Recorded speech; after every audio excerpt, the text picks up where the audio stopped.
뉴스 헬리콥터를 타고 뉴스의 현장을 누비고 있습니다. 경기도 의정부 상공이네요. 여기에 지역구가 있는 친박 핵심 홍문종 새누리당 의원이 박근혜의 어제 담화에 대해 강력하게 반발하는 야당을 두고 야당으로서는 시쳇말로 약이 좀 오를 수 있다고 생각한다. 이렇게 비아냥댔습니다. 글쎄요, 야당이 약 오르는 것을 두고 어디 박근혜한테 명함이나 내밀 수 있겠나 싶네요. 세계 역사를 통틀어 가장 큰, 가장 많은 시위대로부터 물러나라 이런 요구를 받고 있고 또 내전 중인 쿠르드 지역 텔레비전 방송에서까지 조롱거리가 된 박근혜 아닙니까? 그런 의미에서 박근혜야말로 약이 바짝 올라있지 않을까요? 네? 평소에 하도 약을 많이 써서 이미 약이 차 올라있는 상태라고요. 전남 순천 상공입니다. 여기에 지역구가 있는 친박 핵심 이정현 새누리당 대표가 탄핵이 될 리 없다. 탄핵이 되면 뜨거운 장에 손을 지질 것이다. 이렇게 말했습니다. 죽을 때까지 단식한다고 했다가 고작 일주일 지나서 말을 바꾼 이정현. 탄핵이 되면 정말 뜨거운 장에 손을 지질지 쉽게 믿기지 않습니다. 그때는 그 가벼운 입 다물라고 용접을 하라는 요구에 직면할 가능성이 더 높아 보이지 않나요?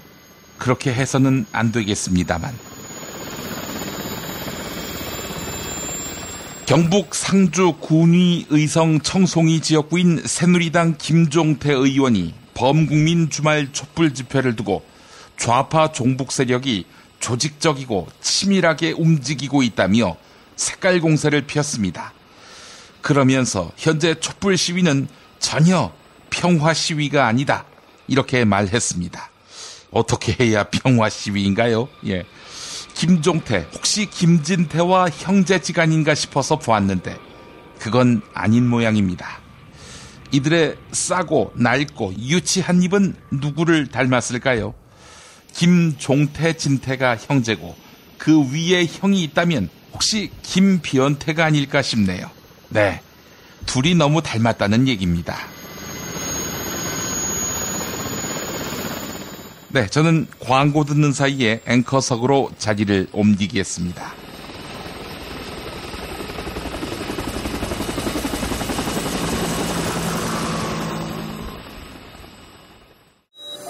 생활고 때문에 건강보험료를 내지 못한 사람들에게 병원은 사치입니다. 당신의 기부가 누군가에겐 건강할 권리를 찾는 소중한 기회가 됩니다. 검색창에 아름다운 재단을 검색해주세요. 야, 근데 홍어가 진짜 그렇게 몸에 좋아? 아니, 끝내준다니까. 근데 비싸지? 열나 싸고 열나 맛있는 홍어가 있다니까. 어디? 알싸한 홍어. 네이버 검색창에 알싸한 홍어를 검색하시고 1599-6456 전화 주문도 가능합니다. 노력한 만큼 내어주는 자연, 그 자연의 마음을 알기에 정성농장 홍삼. 검색창에서 정성농장 홍삼을 검색해주세요. 010-9754-6972. 다이어트를 위한 꿀팁. 동결건조 채소와 곡물, 단백질, 그리고 효소와 비타민, 미네랄로 만든 다이어트 전용 그린 스무디로 하루 한두 끼만 바꿔 드세요. 비타샵에서 만나요. 조선에 딸로서 잘하는 재백이 없는데. 남북 통일 만세!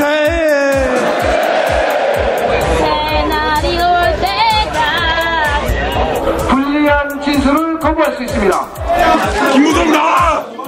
이나 민주주의를 알아, 이 새끼야!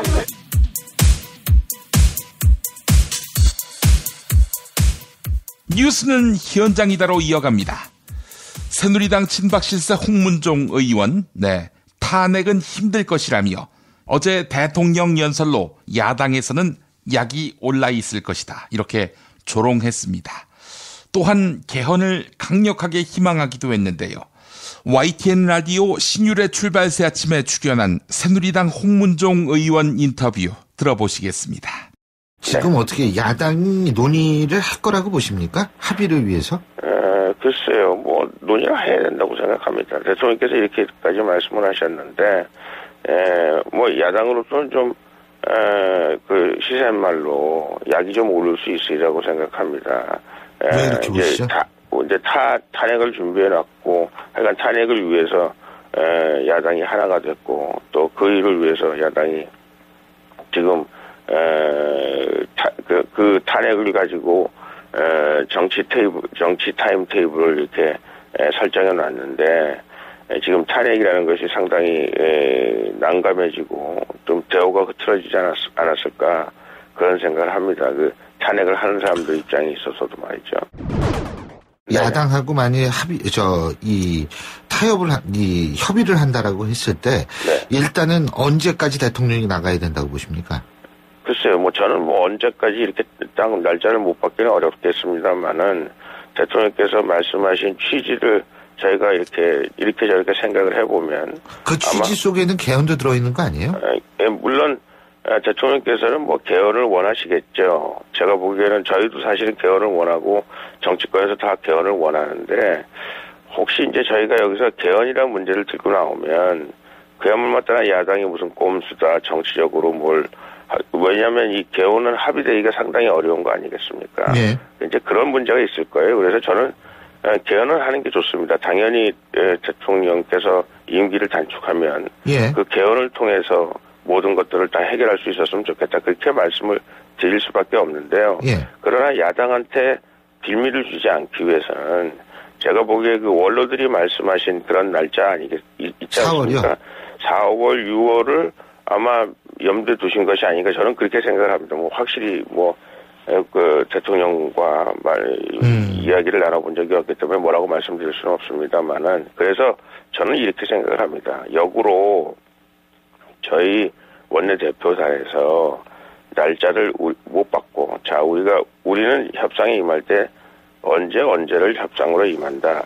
이렇게 날짜를 명시하고 야당과 이 논의를 한다면 야당이 날짜가 명시된 그 상황에서 그 날짜가 예를 들어서 너무 길다 너무 짧다 이렇게 얘기할 수 있을는지 모르지만 기본적으로 그 날짜에 대해서 동의할 수밖에 없지 않을까. 그거를 결국은 탄핵 절차를 밟는다는 것은 대통령의 임기를 단축시키겠다라는 그런 의도가 있는 거 아니겠습니까? 그러니까 지금 홍문종 의원께서 볼 때는 늦어도 6월까지는 문제가 해결이 돼야 되고 이르면 4월 정도까지 해결이 돼야 된다 이 말씀이시군요. 그죠? 그러니까 원로들이 말씀하신 말씀 큰 테두리가 그런 테두리가 아닌가 싶지 않나 싶습니다. 새누리당 비박계 이혜훈 의원은 어제 대통령 박근혜의 담화 내용을 탄핵을 무산시키려는 의도라고 평가했습니다. 또한 개헌을 압박해서 국회를 혼란에 빠뜨리려는 시도라고 비판했는데요. TBS 라디오 김어준의 뉴스 공장에 출연한 새누리당 이혜훈 의원 인터뷰 들어보시겠습니다. 친박의 구조를 우리가 오래 봐왔고 저도 잘 알지만 친박은 절대로 대통령의 오케이가 없으면 이런 자기들의 입장을 공개적으로 얘기할 수 있는 집단이 못 됩니다. 그러니까 대통령하고 다 이미 합의가 됐기 때문에 건의하는 것도 공개적으로 나오는 거거든요. 모습이. 이미 대통령하고 대통령의 오다가 있었든 대통령과 합의가 됐든 어쨌든 얘기가 다 됐기 때문에 건의하는 모양도 공개적으로 나오는 거예요. 이미 다 되고 나서 이제 나온다는 얘기는 그리고 이제 친박들은 일사불란하게 지금 대통령 얘기가 있자마자 뭐라 그러냐면 대통령이 하야 선언을 했으니까 탄핵 절차는 중단해라 이렇게 나오잖아요. 그렇죠. 가장 큰 목적이 그거죠. 대통령의 이제 이 성명 자체가 기자회견 입장 표명 자체가 탄핵 절차를 무산시키기 위한 거라는 게 여기서 드러나는 거죠. 첫 번째 목적이 그거죠. 탄핵을 일단 무산시키고. 무산시키는 거고 그 다음에 이제 중요한 발언이 있으신데 법 절차에 따라서 그러니까 퇴진이 아니에요. 퇴진이라고 자꾸 생각하시는데 퇴진이라 그러면 아예 대통령이 물러나는 걸 전제로 하시는 입장 표명이라고 사람들이 오해를 하는데 진퇴라고 그러셨어요. 진퇴라는 거는 물러난다는 게 전제되어 있는 게 아니에요. 앞으로 나갈 수도 있어요. 물러나지 않을 가능성은 그럼요. 물러나가지 않는 거를 상당히 가능성을 열어놓고 있는 거예요. 그러면서 법 절차라고 하신 거는 뭐냐면 개헌을 하라는 압박용이거든요. 그렇죠. 최순실 사건으로 사과를 하시기 바로 전날이죠. 개헌의 얘기를 하셨잖아요. 네. 이 최순실 국면을 개헌으로 돌파하려고 한번 시도를 하신 적이 있는데 또 개헌을 시도하시는 거예요. 네네. 말씀 옛날에도 개헌을 반대할 때 줄기차게 말씀하신 게 개헌은 블랙홀이다. 네. 국정에 관한 모든 이슈를 다 빨아들이는 블랙홀이기 때문에 개헌이 나오면 모든 게 다 죽어버린다. 그렇게 말씀을 수없이 하셨잖아요. 반대하실 때. 네. 사실 이게 맞습니다. 개헌이라는 걸 한번 나오면 모든 걸 다 빨아들여서 다른 이슈가 존재할 수가 없어요. 그러니까 이 개헌을 꺼내서 다른 모든 거를 덮고 싶으신 것 같아요. 여기서 다른 모든 거는 본인을 포함한 최순실 관련 사건 전체를 말하는 거죠. 네. 그것도 네. 그렇고 그다음에 임기를 단축하냐 마냐 탄핵이냐 하야나 이 모든 게 이제 개헌이 나오면 논의가 불가능한 거잖아요. 개헌이 그렇죠. 다 덮어버리니까. 박근혜의 최순실 게이트를 조사하기 위한 일명 최순실 국정조사가 첫날부터 파행을 빚었습니다. 기관보고 대상자인 김수남 검찰총장 등이 불출석했지만 최순실 국정조사위원장인 새누리당 김성태 의원이 국정조사를 강행하자 야당 의원들이 반발한 것인데요. 국회에서 있었던 더불어민주당 박영선 의원과 새누리당 김성태 위원장의 설전 들어보시겠습니다. 박영선 의원 정인 채택 요청 건을 제2차 청문회에서 반영될 수 있도록. 그날 2차 청문회에서는 이게 할 수가 없습니다. 아니 1차 청문회가 안 되고 2차는 됩니다. 아니 2차 청문회 날은 나오시는 분들이 이 이슈하고 달라요. 그래서 이게 저 국민들한테 이 정확한 팩트를 전달을 할 수가 없고요. 이 재벌 회장들이 나오는 날 국민연금공단 관련 이 증인들이 반드시 나와야 궁금증을 해소할 수 있습니다. 그렇지 않으면 2차 청문회 할 거면 제가 아까부터 이런 말씀을 안 드리죠. 그래서 제가 위원장님한테 계속 이거는 오늘 의결을 해야 된다 이렇게 말씀을 드리는 겁니다. 일반 정의는 12월 6일 1차 청문회 이재용 삼성전자 부회장 등 10인 12월 7일 2차 청문회에서 최순실 가명 최서원 등 14인의 정인을 출석 요구하고자 합니다. 좀 전에 박영선 의원의 추가 정인 채택 요구에 대해서는 앞으로 있을 간사간 위원장간 협의를 통해서 정인을 추가 정인이 될 수 있도록 최선의 노력을 다하겠습니다. 출석 요구 키로 확인된 정인 명단과 사유 등 자세한 내용은 유인물을 참고해 주시기 바랍니다. 그러면 제보해드린 유인물과 같이 정인 및 참고인 출석 요구의 건을 의결하고자 하는데 이의 없으십니까? 이의가 없으면 가결됐음을 선포합니다. 안 돼요, 그거는. 왜냐면 이거 삼성 봐주려고 하는 거예요, 지금? 아닙니다. 왜 삼성 봐주려고 하는 거 아니에요, 지금? 추가로 증인 채택하겠습니다. 추가로 어떻게 증인 채택합니까? 위원장이 간사간 회의를 통해서 하겠습니다. 어떻게 합니까, 이거를? 자, 우리 국정조사특별위원회가 오늘 회의를 통해서 국정조사 일정과 대체적인 결정을 했습니다. 모두들 수고 많으십니다. 오늘 회의는 이것으로 마치도록 하겠습니다. 사내를 선고합니다.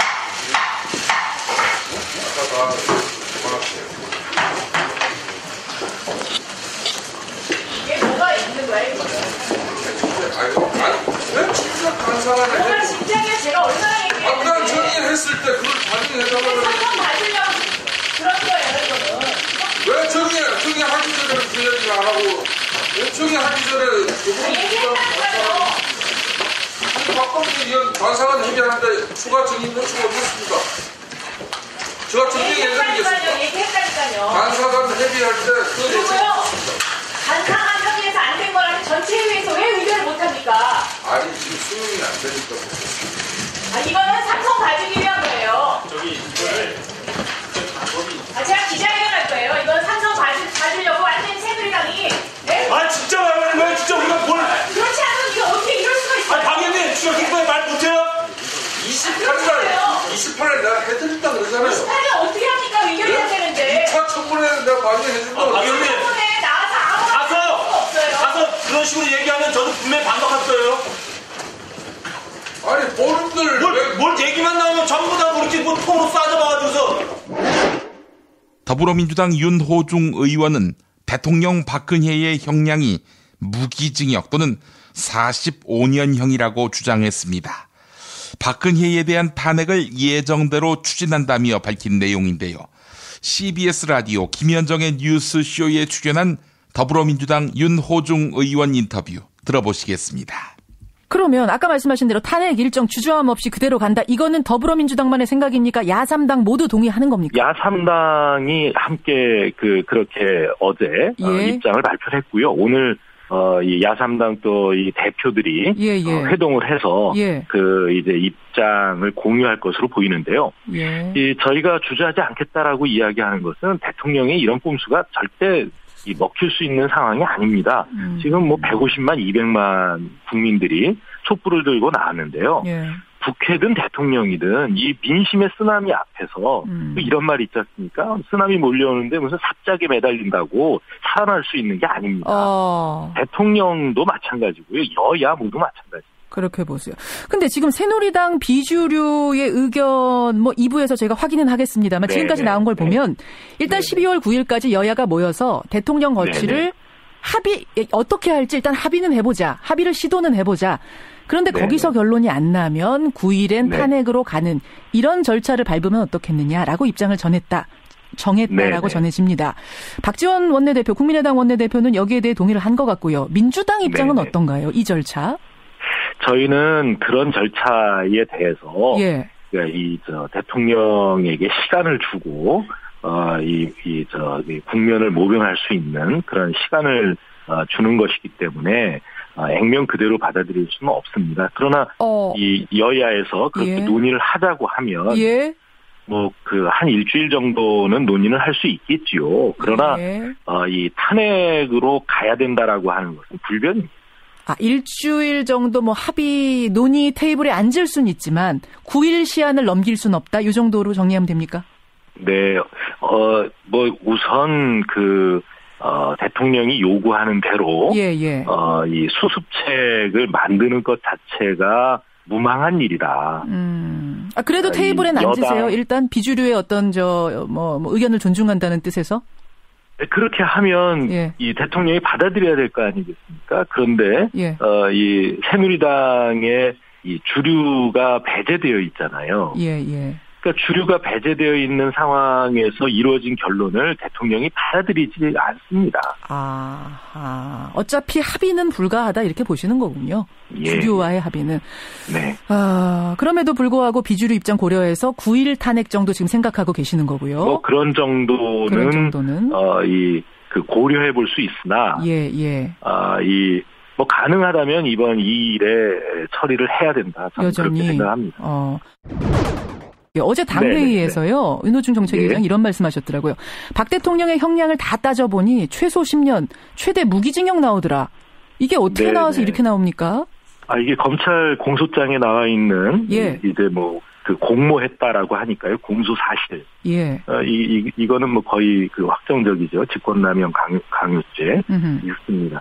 그다음에 이제 이 비밀 누설이라든가 또 뇌물죄 이런 것들을 다 형량을 합쳐보니까요. 이게 최대는 무기징역이고 또 유기징역을 선택할 경우에는 45년. 45년.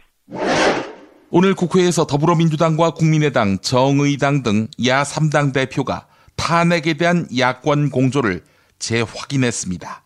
정의당 심상정 대표는 대통령 박근혜의 어제 담화가 퇴학을 앞둔 학생이 조기 졸업을 요구하는 격이라고 비난했는데요. 정의당 심상정 대표 기자회견 내용 들어보시겠습니다.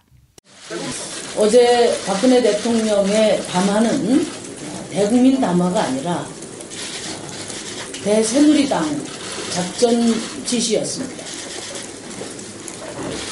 탄핵을 코앞에 두고 탄핵 소추를 피해보고자 하는 마지막 몸부림이었습니다. 박근혜 대통령은 어제 담화를 통해서 나는 물러날 만큼 잘못한 일이 없다. 그런데 어쨌든 세상이 시끄러우니 국회가 물러날 방법을 협의해달라. 그래서 만에 하나라도 임기 단축 개헌의 합의가 이루어진다면 그 정도는 수용할 수 있다. 그렇지 않다면 내가 물러날 이유가 없지 않느냐. 이게 대통령 담화의 취지라고 저는 생각합니다. 먼저 임기 단축 개헌은 일고의 검토의 가치도 없다. 이런 점을 분명히 말씀드립니다. 그것은 부정행위로 퇴학 처분을 앞둔 학생이 조기 졸업을 요구하는 격입니다. 원포인트 임기 단축 개헌은 없다. 이렇게 말씀드립니다. 국민들이 박근혜 대통령 퇴진을 요구하는 것은 대통령이 헌정을 유린하고 국정을 농단한 책임을 지라는 것입니다. 그 책임을 지는 방법은 두 가지밖에 없습니다. 대통령이 스스로 책임을 인정하고 사임을 하든지 국회가 헌법에 따라 탄핵을 하든지 두 가지밖에 없습니다. 그런데 대통령은 조건 없는 하야를 거부했습니다. 그러니까 야당들이 국민의 명령과 헌법에 따라서 할 수 있는 방법은 오직 탄핵 외길 뿐이라는 점을 말씀드립니다. 어제 박근혜 대통령의 꼼수 담화로 탄핵을 단 하루라도 늦출 수 없다는 점이 분명해졌다고 봅니다. 비박계가 흔들림이 있지 않느냐 하는 우려가 있습니다. 저는 크게 걱정하지 않습니다. 만약에 비박계가 대통령의 꼼수 담화에 입장을 바꾼다면 그것은 지금까지 앞다투어서 말한 반성문을 스스로 부정하는 그런 결과가 될 것입니다. 비박계는 피의자 박근혜 대통령을 섬길 것인지 국민을 섬길 것인지 스스로 책임있게 판단하리라고 저는 믿습니다. 오늘 야3당 대표들이 모여서 흔들림 없는 공조를 확인하고 국민의 명령을 제대로 완수해서 무너진 헌정 질서를 바로잡겠습니다. 미궁 장사랑, 요건 내가 할 말이 있어요. 똥은 싸고 다니냐? 미치도록 싸고 싶다. 빅동의 추억. 미궁 장사랑! 구렁이똥 이뻤다. 장이 살아야 내 몸이 산다. 혈중 콜레스테롤 개선과 배변 활동에 도움을 주는 건강기능식품입니다. 빅동의 추억. 미궁 장사랑. 지금 검색창에 미궁 장사랑을 검색하세요. 이건 제가 써보니까 효과가 있는 것 같아요. 남녀노소, 좌파, 우파 모두에게 미궁 장사랑이 빅동의 추억을 찾아드립니다. 지금 검색창에 미궁 장사랑을 검색하세요. 정권 교체를 함께 염원하는 직원들로 똘똘 뭉친 판촉물회사 네피알로 삼행시 갑니다. 내가 아는 사업이나 행사를 PR하기 위한 알짜배기 판촉물 회사. 선물, 기념품, 답례품을 구하신다면 우리 편 회사 네피알을 찾아주세요. 3만 가지가 넘는 물품을 대기해 놓고 있습니다. 네피알로 인터넷 검색창에 입력하시거나 032-519-4800으로 연락주세요. 카카오톡 아이디는 네피알입니다. 팟캐스트 듣고 연락주시면 더 깎아드립니다. 존경하고 사랑하는 국민 여러분, 일산 라페스타에 있는 풍모 양고기, 즉석에서 숯불에 구워먹는 양갈비하고 양꼬치, 이거 맛보시면 다른 걸 찾지 않아요. 게다가 고기 연기를 몽땅 밑으로 뽑아먹기에 옷에 냄새도 안 배고 이렇게 맛있고 시설 좋은 양고기집, 구경 못 해봤을걸. 어이 넘버3, 자네도 가봤는가? 그럼요. 무당, 승마선수, 펜싱선수, CF감독, 호빠도 너무 좋아하더라고요. 저도 빨리 하야하고 홀가분하게 먹으러 가야겠어요. 말하자면 031-902-9292. 내 아이에게 물려주고 싶은 건 돈만이 아닙니다. 건강한 몸, 건강한 피부, 건강한 화장품을 물려주고 싶습니다.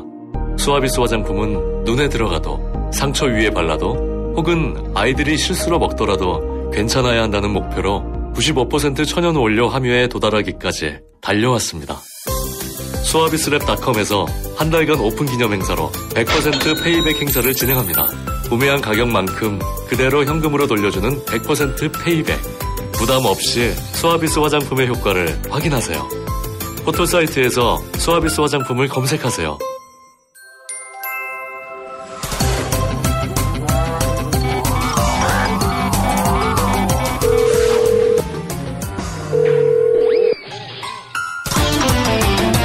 안녕하십니까. 손혜원 의원입니다. 네, 김성회 보좌관 바꿔주십시오. 김성회 보좌관 만나겠습니다. 김 보좌관님. 네, 안녕하세요. 김 PD님. 예. 자, 지금 국회가 박근혜 최순실 게이트 관련한 국정조사 특위를 가동했는데 하여간 그 새누리당이 낀 국정조사는 뭘 해도 안 됩니다. 한 발 한 발 나가기가 정말 어렵습니다. 이 국정조사를 회방하는 세력들이지 이게 뭐 국정조사를 함께 한다든지 뭐 동역한다든지 뭐 그런 역할을 해본 적도 없고요. 자, 하여간 지금 증인 채택 문제부터 삐걱거렸죠? 이제 저희가 이번에 박 대통령하고 독대를 했다는 그 7명의 재벌 총수들하고 거기에 이제 정경련 회장, 부회장과 CJ 회장 이렇게 해서 10명의 증인을 첫날 불렀지 않습니까? 네. 근데 이제 그 증인 10명만 필요한 게 아니라 그 특히나 삼성 합병 과정에서 이 뇌물 문제가 지금 나오고 있기 때문에 삼성물산과 제일모직 합병 과정에 관여했던 사람들을 포함해서 각 의원실에서 요구한 증인들이 있었거든요. 예. 23일 첫 회의 때 이제 그 추가 증인들에 대한 채택을 안 하고 그냥 의사봉을 두들겨 버렸어요. 그때부터 저희가 이제 각 당 간사들과 위원장에게 이제 강력하게 항의를 했는데 다음번에 논의하자라고 미뤘거든요. 예. 근데 이제 그 다음번에 논의를 할 수 있는 게 이제 30일 오늘이죠. 오늘 있는 전체 회의 때 논의를 하자는 거였는데 맹점은 뭐냐면 오늘 전체 회의에서 논의를 하면 추가 증인이 재벌 총수들이 나온 날 나오질 못합니다. 일주일 기한이 있기 때문에. 그래서 오늘 증인을 채택하자는 건 결국 첫날은 그 10분의 우리 총수님들만 모시고 우아하게 청문을 하자는 얘기였거든요. 그래서 저희 뭐 그걸 절대 받아들일 수 없어서 손혜원 의원이 여야 의원 11명을 설득을 해서 전체 회의 소집 요구서를 월요일에 제출을 합니다. 예, 전체 회의는 위원장만 소집할 수 있는 게 아니라 의원들도 4분의 1 이상 설명을 받으면 요청을 할 수가 있거든요. 그래서 간사들을 무시하고 저희가 이렇게 진행을 해버리니까 이제 새누리당하고 이제 위원장이 당황을 하게 됐고, 그래서 이제 협상안을 내는 곳이 29일, 그러니까 어제 전체 회의를 열어서 추가적인 채택을 하겠다라고 이제 이야기를 한 거예요. 근데 이제 이 과정에서 무슨 일이 있었냐 하면 이완영 새누리당 간사가 빠진 상태에서 야당 간사 둘하고 위원장이 같이 합의한 증인 중에 삼성 미래전략실의 장충기 사장이라는 분이 계십니다. 이분이 좀 뭐 언론 보도에 나오듯이 최순실하고 접촉하고 최순실에게 돈을 건넸을 것으로 생각되는 분이고 삼성에서 이 대외 업무를 총괄하는 사람이거든요. 이 사람이 들어와야 이 최순실과의 삼성과의 관계, 뇌물을 정말 줬는지 여부들을 따져 물을 수 있습니다. 검찰도 그래서 재벌 총수들 중에 이 사람을 가장 먼저 불렀어요. 가장 먼저 불러서 조사한 만큼 중요한 사람이었는데 어제 29일 전체 회의 시작하면서 이완영 간사가 갑자기 뭐라고 하냐면 2명 추가 증인을 자기도 갖고 있는데 자기 명단 논의도 안 했고 어제 야당끼리 일방적으로 위원장이랑 합의한 것은 안 된다. 다시 간사간 합의를 하자라고 얘기를 꺼내더라고요. 그래서 뭐 2명 추가하는 거에 저희가 무슨 문제가 있겠냐 싶어서 이제 간사간 합의를 하게 된 건데 나오면서 엄청난 일이 벌어졌습니다. 그 2명은 누구였냐면 김종종 미래전략실 전략팀장, 이분도 이제 사장인데 급은. 근데 이제 장충기 사장의 아래에 있고요, 위치가. 그리고 삼성물산의 김신 사장 이 두 사람을 이완영 의원이 채택하는 대신 장충기 사장을 빼버린 거예요. 가만히 있자. 일단 그 이완영은 그 이름도 유명한 성주의 이완영입니까? 그렇죠. 사드의 이완영 의원입니다. 골수 친박. 여기가 간사로 들어와서 앉아 있으니 여당 내에서도 왜 간사가 당신 마음대로 하느냐, 의원들의 의견을 모으라고 간사 제도가 있는 거지 당신 마음대로 하라는 게 아니지 않냐고 여당끼리 싸우고 있거든요. 그러면서 지금 이제 이 삼성에서 이렇게 된 겁니다. 그러니까 장충기는 좀 빼달라. 그 이재용하고 장충기 사장이 같이 나가 있으면 본인들 괴롭고 이제 장충기 사장 나오면 최순실이랑 아느냐, 뭐 돈은 건네느냐 이런 얘기가 나올게 될 텐데 여기서 중요한 것은 이 사람이 이미 검찰 조사를 받아서 수사 기록이 있단 말이에요. 그러니까 청문회 나와서 거짓말을 할 수가 없습니다. 위증으로 걸리기 때문에. 그러니까 검찰에서 수사한 대로 얘기를 해야 되니까 본인이 굉장히 괴로웠던 거죠. 예. 그래서 이제 이 사람 빼달라고 하는 건데 이렇게 공개적인 회의 자리에서 이미 명단에 올라가서 의사봉을 두들기기 직전에 간사 간 합의를 하자고 했는데 어떻게 삼성 증인을 빼줍니까? 이건 삼성이 권력을 과시한 거예요. 너희들이 뭐라고 해도 국민들이 뭐 200만이 모이든 300만이 모이든 해도 내가 국회 정도는 떡종으로도 주무를 수 있다. 내가 안 나가고 싶으면 안 나가는 거지. 너희들은 공개적인 회의 자리에서 나를 뺀 것을 보여줘라라고 얘기를 한 거고 예. 어이없게도 위원장과 3당 간사가 이것에 합의를 해서 장충기를 뺀 거죠. 그럼 김종종 사장이 나오면 김종종 사장은 삼성물산 합병을 주도했던 사람은 맞습니다. 그럼 논쟁이 어떻게 번지냐면 삼성물산과 제일모직의 합병이 정당했는지 안 했는지로 논쟁이 옮겨붙게 돼요. 예. 저희는 지금 이 합병의 정당성을 따지는 게 중요한 게 아니고 이 국정농단 국정조사지 않습니까? 그렇죠. 최순실이 삼성에 누구와 만나서 무슨 얘기를 했는지를 알아야 되는 거예요. 근데 그 당사자가 장충기 사장이라는 거죠, 지금. 언론 보도에 따르면. 그 장충기 사장에게 물어야 될 내용들이 따로 있는 건데, 김종중 사장이 최순실 씨를 만났을 리는 절대 없고, 그러니까 나와서 자기 만난 적이 없고, 삼성물산과 제일모직의 합병은 시너지가 발휘되는 일이었기 때문에 꼭 필요한 일이었다. 이렇게 얘기를 하고 싶었던 거죠. 거기에 여야 간사들이 다 합의를 해주고, 위원장까지 합의해서 이렇게 했다는 거, 이거 정말 부끄러운 일입니다. 아, 이완영, 이렇게 폐악질을 여기 와서도 하는군요. 그렇게 해서 이제 합의를 하고 의사봉을 두들기니까 이제 항의를 뭐 엄청나게 했을 거 아닙니까, 야당 의원들이? 예. 항의를 하니까 그 박범계 간사가 다시 마이크를 잡고 하는 얘기가 예. 폭로를 하는 거죠. 이완영 의원이 증인 명단 가져왔고 국민의당 김경진 간사도 자기를 설득했다. 장충기를 부른 게 아니라 김종중을 부르는 게 맞다고.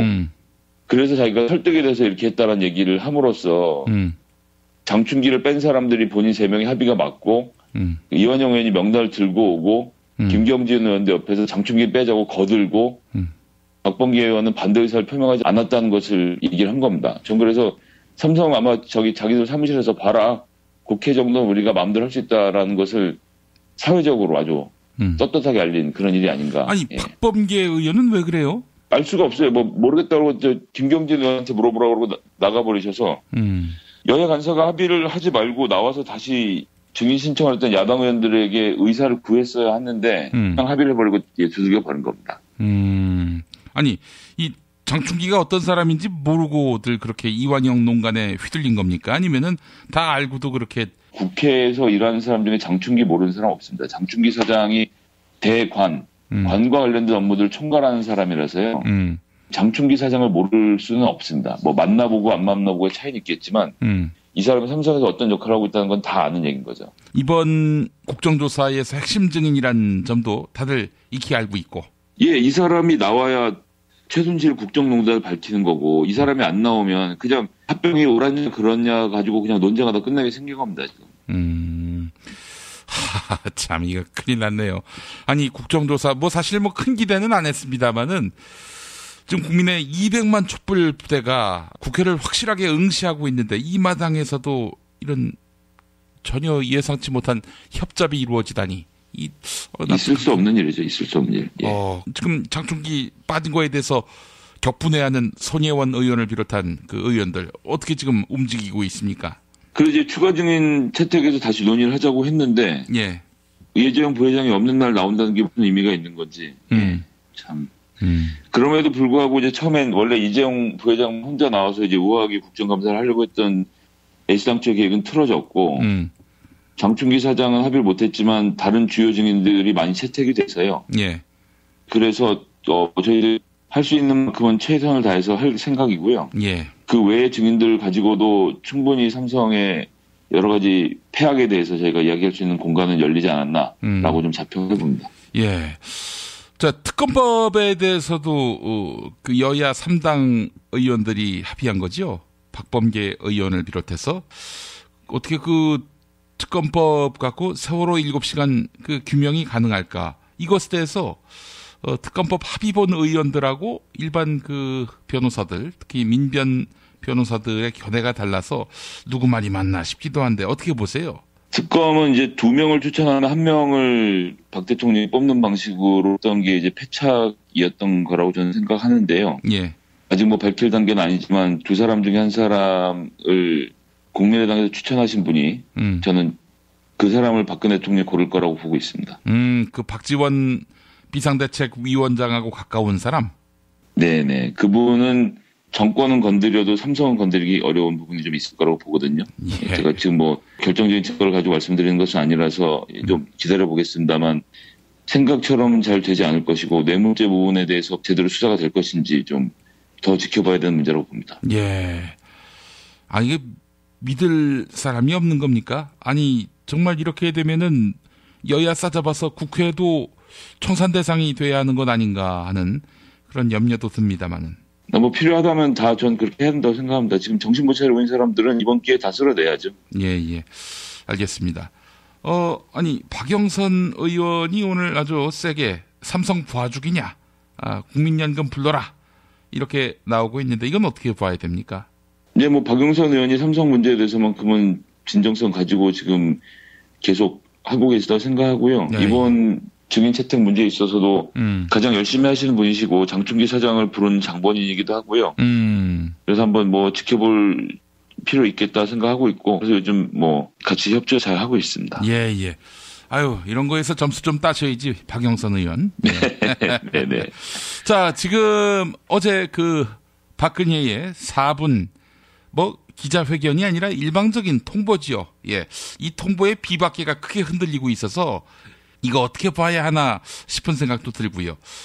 국회 현재 그 분위기는 어떻습니까? 이게 폭탄 돌리기에서 제일 중요한 건 폭탄을 자기가 안 들고 있는 게 좋거든요, 항상. 예.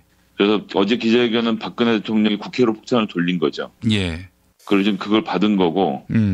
여기서 머뭇거리면 저희가 지는 싸움이 되는 겁니다. 박근혜 대통령은 신라 같은 희망을 바라보고 있는 건데, 예를 들어서 지금 2일 탄핵과 9일 탄핵 얘기가 나오고 있지 않습니까? 예. 9일로 미루면 무슨 일이 그 일주일 동안 생길지 알 수 없고요. 예. 9일에 만약 처리가 되지 않으면 다시 임시회를 소집하는 자체가 결코 쉽지 않은 일이라서 저는 이렇게 진행되면 안 된다고 생각합니다, 지금. 그럼 12월 2일에는 어떤 식으로든 처리를 해야 한다. 그렇죠. 뭐 비박이 동의를 하거나 말거나 이건 탄핵은 그냥 진행해야 되는 겁니다. 탄핵을 실패가 두려워서 하지 않는다는 거는 이거 말도 안 되는 얘기고요. 무슨 비박을 설득을 합니까? 지금 국민들이 다 쳐다보고 있는데 박근혜 대통령 탄핵에 반대해서 반대표를 던지겠다고 하면 그렇게 하는 거죠. 그리고 그 책임을 우리가 같이 지는 거고 지금 친박계와 또 동의하는 비박계가 반대표를 던져서 탄핵이 부결되면 그 정치적 책임을 친박과 비박이 같이 질 수밖에 없는 상황이 되는 거거든요. 예. 그런데 우리가 무슨 카드를 내두고 그 사람들을 설득을 합니까? 그냥 진행해야죠. 밀어붙여야 된다고 생각합니다. 그런데 이렇게 밀어붙여도 12월 2일에 이 비박이 아예 그 본회의장에 안 나오면 어떻게 되는 겁니까? 거기에 대한 정치적인 책임을 비박이 지는 거죠. 전 그것을 두려워해서 안 된다고 생각합니다. 예, 그래서 아예 뭐 표결에 들어가지 못한다 하더라도 이 책임은 분명히 물을 수 있다라는 말씀이군요. 이거 우는 아이 달래는 그림이 아니에요. 부역자들에게 마지막으로 이 갱생의 기회를 주겠다는 건데 걷어차버려야죠. 예. 그런데 현재로서는 본회의장에 안 들어올 가능성이 더 높은 거죠? 저는 그렇게 보진 않습니다. 그래요? 민심의 무서움을 알기 때문에 그렇게까지 할 수 있을까 저는 좀 회의적인데요. 들어오면은 부결표를 던지긴 어려울 거 아니에요? 그건 뭐 무기명 비밀 투표라 봐야겠죠. 아니 근데 궁금한 게 박근혜가 지금 무슨 힘이 있어서 비박들을 핸들링 할 수 있다고 보세요? 아직도 어떻게 될지 모르는 상황이 하나 있는 거고 그리고 뭐 박근혜 대통령 하나만 가지고 얘기한다기보다는 거대한 보수 권력 안에서 어떻게 자기들 자리를 찾을 것인지에 대한 뭐 여러 가지 고민들을 하고 있는 거겠죠. 그러니까 아직은 핸들링할 수 있는 수단들이 있다. 그리고 이제 보수층 결집을 하고 어쨌든 조기 대선을 비박이든 친박이든 다 원하지는 않는 거거든요. 반기문도 등장할 시간도 필요하고 여러 가지 절차들이 필요하기 때문에 지금 뭐 엄청나게 빠른 속도로 탄핵을 해서 결정이 되고 뭐 이 대통령직을 잃게 되면 그래서 조기 대선이 상반기에 벌어지는 국면이 되면 그것이 자기들을 유리하지 않겠다라는 생각을 할 수도 있는 거고요. 지금 이 판국에 대선 걱정이 나고 이 정치적 고려를 하고 있는 정치인들은 심판 받아야 됩니다. 예. 쫓아내야죠.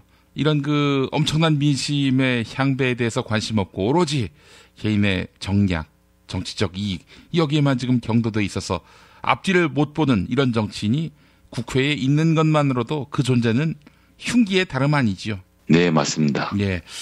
자, 어떻습니까? 지금 박근혜의 이 같은 도발 아닌 도발이 되어버렸는데 야3당의 공조는 확고합니까? 예, 뭐 지금까지 큰 문제 없이 진행되고 있다고 보고 있고요. 뭐 조금씩 다른 의견이 있겠습니다만 뭐 각자 또 챙겨 먹어야 될 것이 있어서 서로 삐거덕한 거래는 점은 좀 있지만 그래도 뭐 원만하게 진행되고 있지 않나 그렇게 보고 있습니다. 예, 알겠습니다. 그럼 일단 12월 2일에 국회 탄핵안 표결이 이루어질 것이다 이렇게 봐야 되겠군요. 그랬으면 좋겠다라는 생각인데 예. 오늘 합의한 내용을 보니까 9일까지 기다려줄 수도 있겠다는 뉘앙스가 들어있어서 뭐 개인적으로 안타깝게 생각하고 있습니다. 9일까지 기다려줄 수 있다? 이건 누구 생각입니까? 야3당 오늘 합의한 내용을 보면 2일의 처리를 위해서 최대한 노력한다 이렇게 돼 있거든요. 2일에 하겠다고 딱 명토 박은 게 아니라서 예. 제가 볼 땐 9일도 열어놓고 지금 보고 있는 것 같습니다. 예. 글쎄요, 진짜 그 일주일은 뭐 정치적으로는 거의 1년과도 같은 기간인데 시간을 벌어준다. 이거는 휘말린다는 느낌도 들고 말이죠. 예. 아니 뭐 저런 제안도 우스개처럼 나옵니다. 국회에서 아예 야3당만 갖고 과반이 넘으니까 대통령 퇴진 결의안을 통과시켜서 이것도 국회 의결 아닙니까? 그래서 박근혜로 하여금 결국 퇴진하게 만들어야 한다. 이런 이야기가 있는데 그건 뭐 실현 불가능한 얘기겠죠. 박근혜는 내려오고 싶지 않기 때문에 기자회견한 거라서요. 그렇게 해서 내려올 가능성은 없다고 생각합니다. 여야 간의 합의가 필요하겠죠. 아니 그래도 뭐 겉으로 보기에는 그렇지 않습니까? 국회 과반 이상의 표결에 따른 결과라면은 그 국회 의결인데 그게. 한번 좀 지켜봐야겠습니다. 예, 알겠습니다. 그런 구상을 갖고 있는 국회의원도 없고요. 야당에서. 뭐 얘기들은 좀 있는데 저는 뭐 그렇게 생각하지는 않습니다. 그 현실적인 방법을 찾아야 되고 지금 가지고 있는 유일한 현실적인 방법은 탄핵이라고 생각합니다. 예, 알겠습니다. 자, 김 보좌관님 말씀 잘 들었습니다. 네, 감사합니다. 자기야, 매트리스 고르기 너무 힘들어. 어디 한 번에 쫙 볼 수 있는 곳 없을까? 대한민국 최초 매트리스 멀티샵 매트리스엠 몰라? 후진 브랜드만 있는 거 아니야? 비본, 배드이너박스, 실리, 템퍼, 시몬스 전 세계 최고 브랜드 정품만 취급해. 친환경 제품이겠지? 당연하지. 직구 사이트 뒤지느라 고생하지 말고 매트리스엠에서 한 번에 업계 최초 10년 품질 보증을 실시하는 자신감 매트리스엠. 매트리스 살 때는 꼭 매트리스엠으로 오세요. 검색창에 매트리스엠. 카카, 큰일 났습니다. 뭐가 또 큰일 났어요? 주진우가 아리랑 치기배를 만나서 전치 18주의 중상을 입었답니까? 그게 아닙니다. 주진우가 함세홍 신부와 함께 카카와 카카 아버지 시대를 탈탈 털어서 낸 책이 날개 돋친 듯 팔리고 있습니다. 무슨 책인데? 악마 기자와 정의 사제. 악마 기자 주진우, 정의 사제 함세웅의 속 시원한 한국 현대사 콘서트. 악마 기자 정의 사제. 왜 때리십니까? 빨리 다 사드려. 더 이상 그 책 못 읽게. 시사인북에서 나왔습니다. 박근혜 왜 저러지? 문재인, 김무성, 안철수는 또 왜 저러지? 뉴스로는 알 수 없는 진짜 정치 현장 이야기. 한겨레 정치팀 기자들이 취재 수첩을 낱낱이 공개합니다. 본격 정치관찰 팟캐스트. 언니가 보고 있다. 팟빵에서 언니를 검색하세요. 한겨레 정치바와 함께하는 정치 한 건에 써. 김태규 기자와 함께하겠습니다. 김 기자님. 네, 안녕하십니까. 예, 어제 박근혜의 그야말로 꼼수 어린 입장 발표. 여기에 대해서 지금 비박계가 상당히 흔들리는 모양을 띄었어요. 네. 그런데 어떻습니까? 진위가 좀 파악됩니까? 어제 3차 대국민 담화 그 부분 때문에 상당히 좀 혼란스러웠고, 이걸 어떻게 받아들여야 할지 야당에서도 이제 좀 당황하는 이제 기색이 좀 역력했는데, 몇 시간 지나지 않아 이게 좀 제자리를 잡아가는 모양새입니다. 왜냐하면 박근혜 대통령의 꼼수라든지 이런 부분에 대해서 국민들이 매우 빨리 알아채고 또 지탄의 목소리가 좀 높아지고 있기 때문에 정치권에서도 야당이라든지 비주류에서도 그 부분을 지금 정확히 캐치하고 어떻게 나아가야 할 것인지를 지금 정확히 알고 있는 상황이거든요. 그래서 야 3당은 대표들이 모여서 흔들림 없이 탄핵을 추진한다 이렇게 합의를 했습니다. 합의한 내용은 뭐냐면 야 3당 대표는 박근혜 대통령이 조건 없이 조속히 하야할 것을 촉구하며 임기 단축과 관련한 여야 협상은 없다는데 합의했다 이렇게 얘기를 했고요. 그러면서 헌정 수호를 위해 새누리당 내 양심적인 의원들의 탄핵 동참을 촉구한다 이렇게 얘기를 했습니다. 그 탄핵 표결 시점과 관련해서는 다음 달 2일, 12월 2일이죠. 가능하도록 최선을 다하기로 했다고 했지만 만약에 그 뒤에 되지 않는 상황이 생기면 야 3당 대표가 대책을 마련하기로 했다 이렇게 밝혔습니다. 야당이 지금 어쨌든 이 탄핵을 밀어붙이겠다 이렇게 자신감을 갖게 된 배경은 뭐 여러 가지가 있지만 새누리당 비주류, 일반 이제 비상시국위원회라고 하죠. 예. 탄핵에 동참하겠다는 이 의원들의 센스도 이제 도움이 됐는데요. 이들은 지금 어떤 상황이냐면 일단 박근혜 대통령이 사퇴 시한을 내년 4월 말로 제시하도록 촉구를 하면서 그러면서 박근혜 대통령이 어쨌든 국회에 이 일정을 정해달라고 했으니까 국회에서 논의는 해보자. 그리고 이 사퇴 시점은 내년 4월이다. 이 부분에 이제 동의를 하면서 그렇지만 이게 여야가 합의가 되지 않으면 그때는 탄핵이다. 지금 이렇게 정리를 했거든요. 예. 비상시국위의 황영철 대변인은 이렇게 얘기를 했습니다. 대통령의 진정성을 확인시켜주기 위해서라도 대통령 스스로 자진사퇴 시한을 명확히 밝혀줘야 한다. 그 시점은 4월 말이 가장 적절하다. 그리고 만약에 야당이 탄핵 추진을 강행할 경우에 다음 달 9일 열리는 정기국회 마지막 본회의를 탄핵안 처리의 마지노선이라고 이제 밝혔습니다. 그러면서 8일 밤까지가 여야의 협상 시한이고 불발되면 9일 탄핵 절차에 돌입할 수밖에 없다. 탄핵 가결선에 무슨 큰 어려움이 있을 것처럼 얘기하는데 절대 그렇지 않다. 저희가 파악한 바로는 탄핵 의결 정족수는 분명히 확보할 수 있다. 이렇게 얘기했습니다. 예. 이제 종합을 하면 일단은 다음 달 8일, 12월 8일까지는 여야가 협상을 해서 박근혜 대통령의 뭐 사퇴라든지 뭐 퇴진 로드맵을 협상을 하는데 그게 협상이 안 되고 타협이 안 돼서 야당에서 탄핵안을 올리면 그때는 새누리당 비주류가 탄핵에 동참을 하겠다 이 얘기거든요. 그러니까 야 3당은 지금 당장 12월 2일 이번 주 금요일에 탄핵안을 처리를 하겠다고 하지만 비주류에서는 조그만 시간을 갖자. 일주일만 시간을 갖자. 그런데 그 안에 여야가 합의가 안 돼서 야당이 탄핵을 추진하면 우리는 주저없이 탄핵에 힘을 싣겠다. 지금 이거거든요. 그러니까 예, 뭐 최악의 경우 이번 주 탄핵안이 처리가 안 되더라도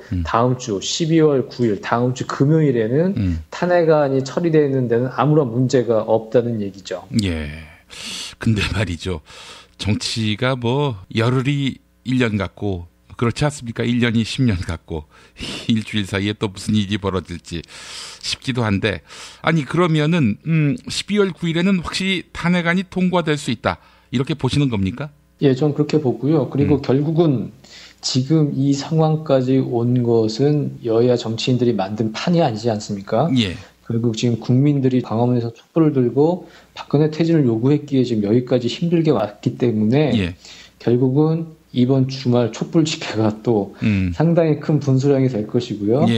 제 느낌으로는 모르겠습니다. 주최 측에서 집중 집회를 계획하고 있는지 아닌지 모르겠으나 또 기록을 경신하지 않을까 싶어요. 어제 박근혜 대통령의 대국민 담화가 사실은 매우 정교하게 잘 짜여진 고단수의 그 꼼수 담화였는데 나는 모든 걸 내려놓고 국회가 나의 진퇴를 다 결정을 해달라 퇴진을 이런 메시지로 사실은 매우 현혹시키기 좋은 내용들로 구비가 됐는데 결정적인 실수는 자신의 범행을 여전히 완벽하게 부정을 하고 있었단 말이에요.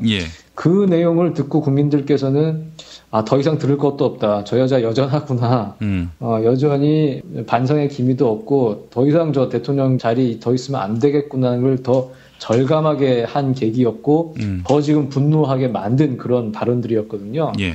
그렇기 때문에 이번 주 주말 토요일 촛불 집회는 또 엄청나게 많은 인파가 몰릴 것이라고 보고 이렇게 되면 뭐 야당은 말할 것도 없고요. 새누리당 비주류도 정말로 뭐 하태경 의원도 그런 얘기를 했는데요. 우리가 이거를 제대로 못하면 새누리당이 완전히 밟혀 죽을 거다. 그것을 절감하게 될 거고 예. 그리고 그 촛불의 힘이 새누리당 의원들이 딴 짓을 못하게 딴 마음을 못 먹게 하는 그런 강력한 힘이 되지 않을까 싶습니다. 예, 그렇군요. 근데 한 가지 궁금한 게 있는데요. 왜 내년 4월 얘기가 나옵니까? 내년 4월이 무슨 의미가 있는 거죠?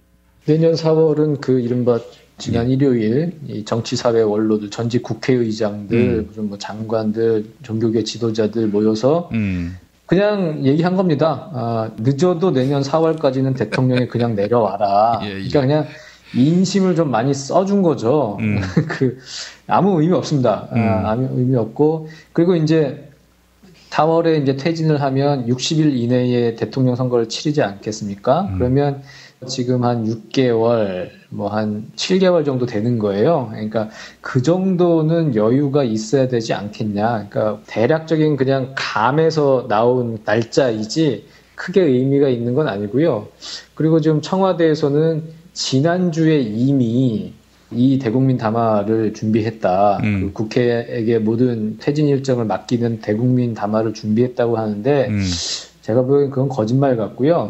그 이른바 정치사회 원로들이 얘기했던 4월 퇴진론을 일단 받아들고 서청원을 비롯한 친박 정치인들이 그럼 요 정도면 우리가 시간을 벌면서 또 반전의 기회를 잡을 수 있지 않을까 생각을 해서 대통령한테 그걸 던졌고 결국은 아무 생각이 없었던 대통령이 그 얘기도 듣고 보니 그럴듯하네. 그래 그러면 뭐 개헌까지 포함시켜서 저쪽을 더 교란을 시키고 그럼 내년 4월까지 그냥 물러난다고 일단 해보지. 이렇게 아주 그냥 어제 그저께 사이에 갑작스레 그려진 게 아닌가. 저는 그렇게 추측하고 있습니다.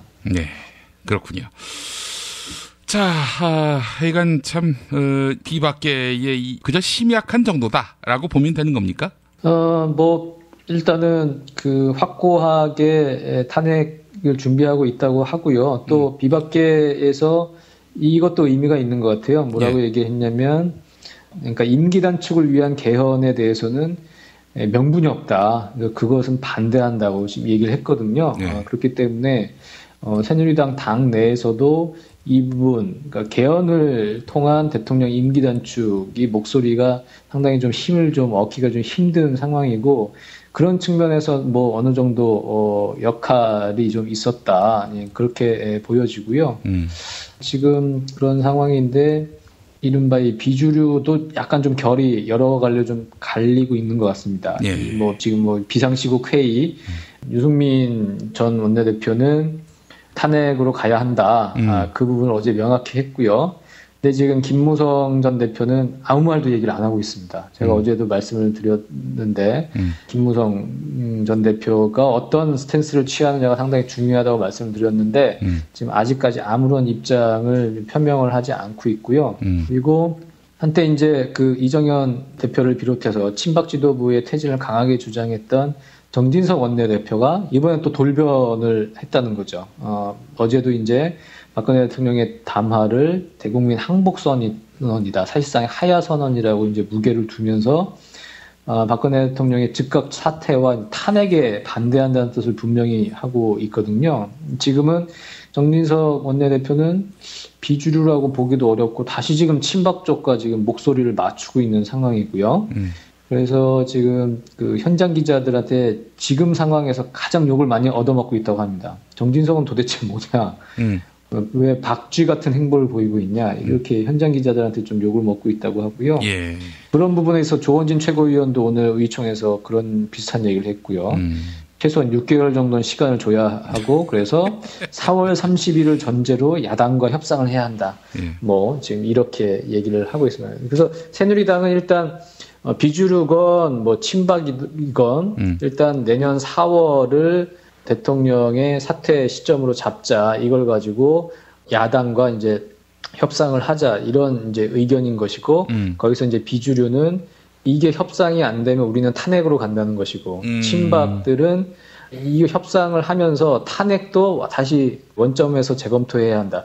요 이제 차이가 있는 거죠. 예. 그 뭐 정리하자면은 뭐 아무 생각이 없는 거군요. 전략이 있다든지 뭐 뚜렷한 목적이 있다든지 목표가 있다든지 뭐 이런 것도 없는 것 같고요. 예. 야당이 뭐 단일 대오를 형성해서 세게 밀어붙이면은 뭐 여간 탄핵 성사 가능성이 높아 보입니다.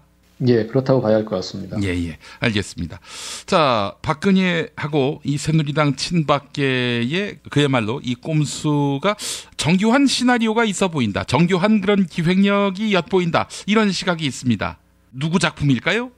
뭐 여러 가지 추측이 이제 가능할 텐데요. 아까 제가 말씀드린 것처럼 일단은 아주 오랫동안 기획된 작품은 아닌 것 같고요. 예. 정치사회 원로들이 일요일에 던진 늦어도 4월까지는 잦은 사퇴, 그거를 받아서 서청원 의원 같은 이제 친박계에서 이제 아이디어를 냈고, 그래서 박근혜 대통령한테 건의하는 방식으로 해서 박근혜 대통령이 공식 발표하는 그런 시나리오는 이제 가능하고, 그건 상당히 제가 보기엔 수가 낮지는 않았다, 상당히 높았다 이제 보는데, 결정적인 그 패착은 어쨌든 박근혜 대통령이 그 얘기를 하기 전에 자신의 범행을 100% 또 부인함으로 해서 사람들이 더 이상 듣기도 싫게 만들었단 말이에요. 꼼수가 제대로 발현이 못되게, 약발에 안 듣게 이제 자기가 사실 망쳐버린 건데, 그걸 보면서 제가 느낀 건 뭐냐면, 요 부분은 결국은 박근혜 대통령의 작품이다. 왜냐면 한광호 비서실장도 있고, 그리고 최재경 민정수석도 있지 않습니까? 어쨌든 그 사람들이 담화문을 다 봤을 텐데, 이 정치적 감각이 있는 사람들이고 검찰 수사가 어떻게 됐는지 다 아는 사람들인데, 박근혜 대통령이 이렇게 생짜로 부인하면 안 될 거라는 걸 충분히 알고 있었을 거란 말이에요. 그랬으면 분명히 대통령님 이 내용은 말씀을 안 하시는 게 좋습니다. 차라리 이건 좀 빼고 요 뒷부분만 말씀하십시오라고 분명히 얘기를 했을 법도 한데, 이게 지금 그냥 나왔단 말이죠. 그걸 보면 지금 뭐 얘기를 못했거나 아니면 그렇게 건의를 했지만 박근혜 대통령이 안 들었을 가능성이 상당히 크고요.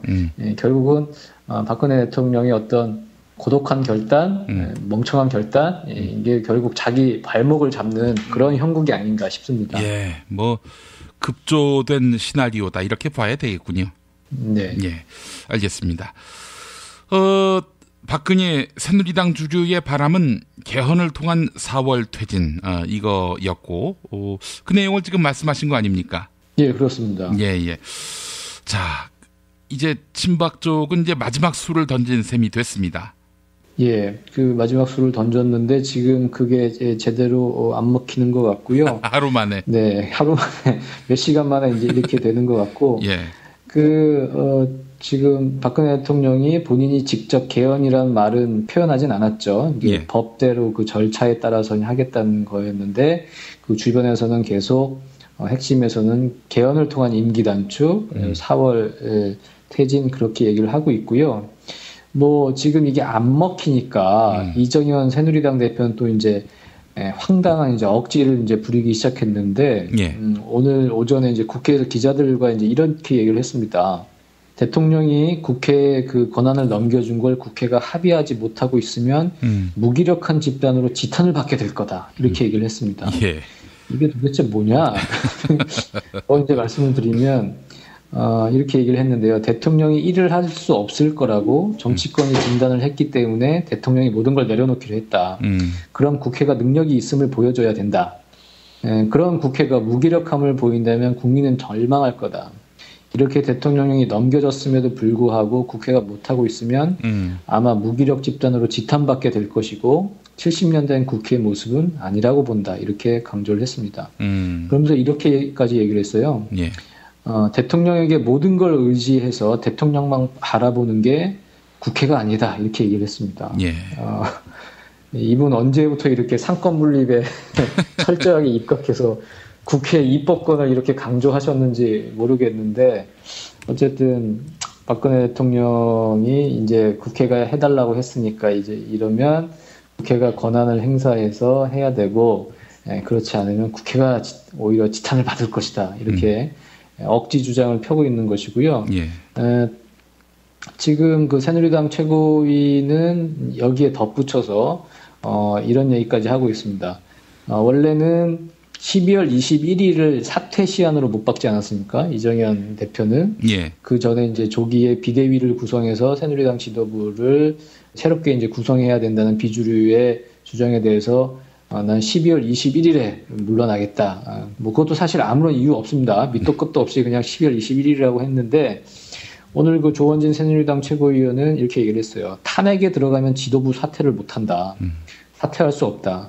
탄핵에 들어가면 우리가 내놨던 퇴진 로드맵도 다 거두겠다. 이렇게 얘기했거든요. 예. 그러니까 탄핵이 들어가고 그러면 새누리당 안에서 친박은 사실상 패족이나 다름없는 그런 상황에 이제 처해지는 것이고 완전히 자신들이 이제 멸문지화를 당하지 않기 위해서는 지도부라도 장악을 하고 있어야겠다. 이런 계산에서 탄핵이 들어가면 우리는 지도부 못 내준다. 이런 또 주장을 펴고 있는 게 아닌가 싶습니다. 하여간 뭐 지금 친박 쪽, 주류 쪽 제정신이 아닌 사람들이네요. 지금. 제정신이 아니니까 여기까지 이렇게 온 거고요. 예. 네. 사실은 어제 같은 경우에 박근혜 대통령의 대국민 담화 직후에는 야당에서 상당히 약간 좀 당황하는 기색이 좀 있었는데 예. 오늘 오전을 보면 새누리당 주류 친박들이 좀 당황하고 있는 게 아닌가 그런 분위기가 좀 엿볼 수 있습니다. 예, 알겠습니다. 자, 김태규 기자님 말씀 잘 들었습니다. 예, 감사합니다. 정말 맛있다. 이 말 한마디면 모든 게 설명됩니다. 30년 전통 자연의 이로움을 담은 김치 이담채 김치 1544-4586 1544-4586 술자리 많은 요즘 3차까지 달린 당신을 위한 필수품 전창걸의 새싹 땅콩차 이제 속쓰림은 잊으세요. 070-8635-1288 070-8635-1288 참치의 맛은 좋은 참치가 좌우합니다. 구이동 대양 참치가 그렇습니다. 무한 리필에 더한 무한 감동 직접 경험해보세요. 구이동 대양 참치 02-455-8087 3D 실물 피규어 그리고 수공예품을 제작해드리는 전문 쇼핑몰 메이드 바이어스. 사진만 보내주세요. 나만의 피규어를 제작해드립니다. madebias.co.kr을 입력하세요. 뉴스가 쉽다. 뉴스가 즐겁다. 뉴스가 알차다. 왜냐고요? 김용민 브리핑이니까요. 일부에서 주장하는 방송 장악은 그것을 할 의도도 전혀 없고 법적으로도 불가능합니다. 우리 공동체가 꼭 알아야 할 뉴스. 여러분의 뉴스 보좌관 김용민이 챙겨드립니다.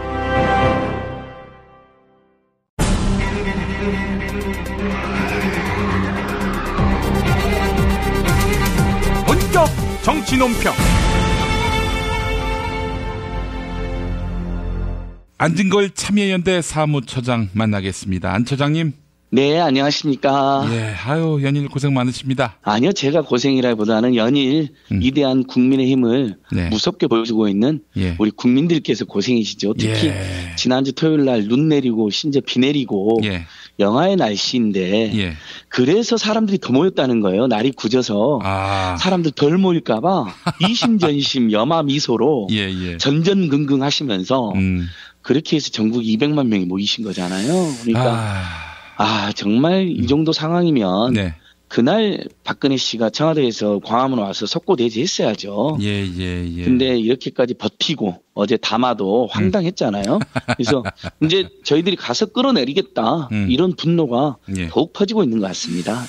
매주 저희가 이 코너 하면서 그 전주의 기록들을 갖고 함께 놀라고 또 감격해하고 그랬는데 지난주 역시 190만은 제가 따져봤는데 세계사에서 150만이 넘는 인파가 한 자리에 모인 적은 없었던 것 같아요. 그럼요. 세계 역사상으로도 뭐 100만 대행진은 가끔 미국 흑인시라든지 뭐 유럽의 프랑스 대파업 때 뭐 100만 명 안팎은 있었던 것 같아요. 근데 지금 예를 들면 통신 3사 추산으로도 한 140만 정도, 서울시 추산으로도 뭐 일부 언론에는 160만 정도 나와 있고, 뭐 저희들 추산으로 한 150만 명 안팎인데 지역까지 하면 한 200만 명쯤 됐거든요. 그렇죠. 근데 아무튼 11월 12일보다 더 많이 왔습니다. 경찰 추산도 늘어났거든요. 엉터리 추산이긴 하지만, 그러니까 그때 경찰 추산보다 더 늘어난 걸로만 봐도 당시에 11월 10일 날 서울시 추산이 135만 명이었으니까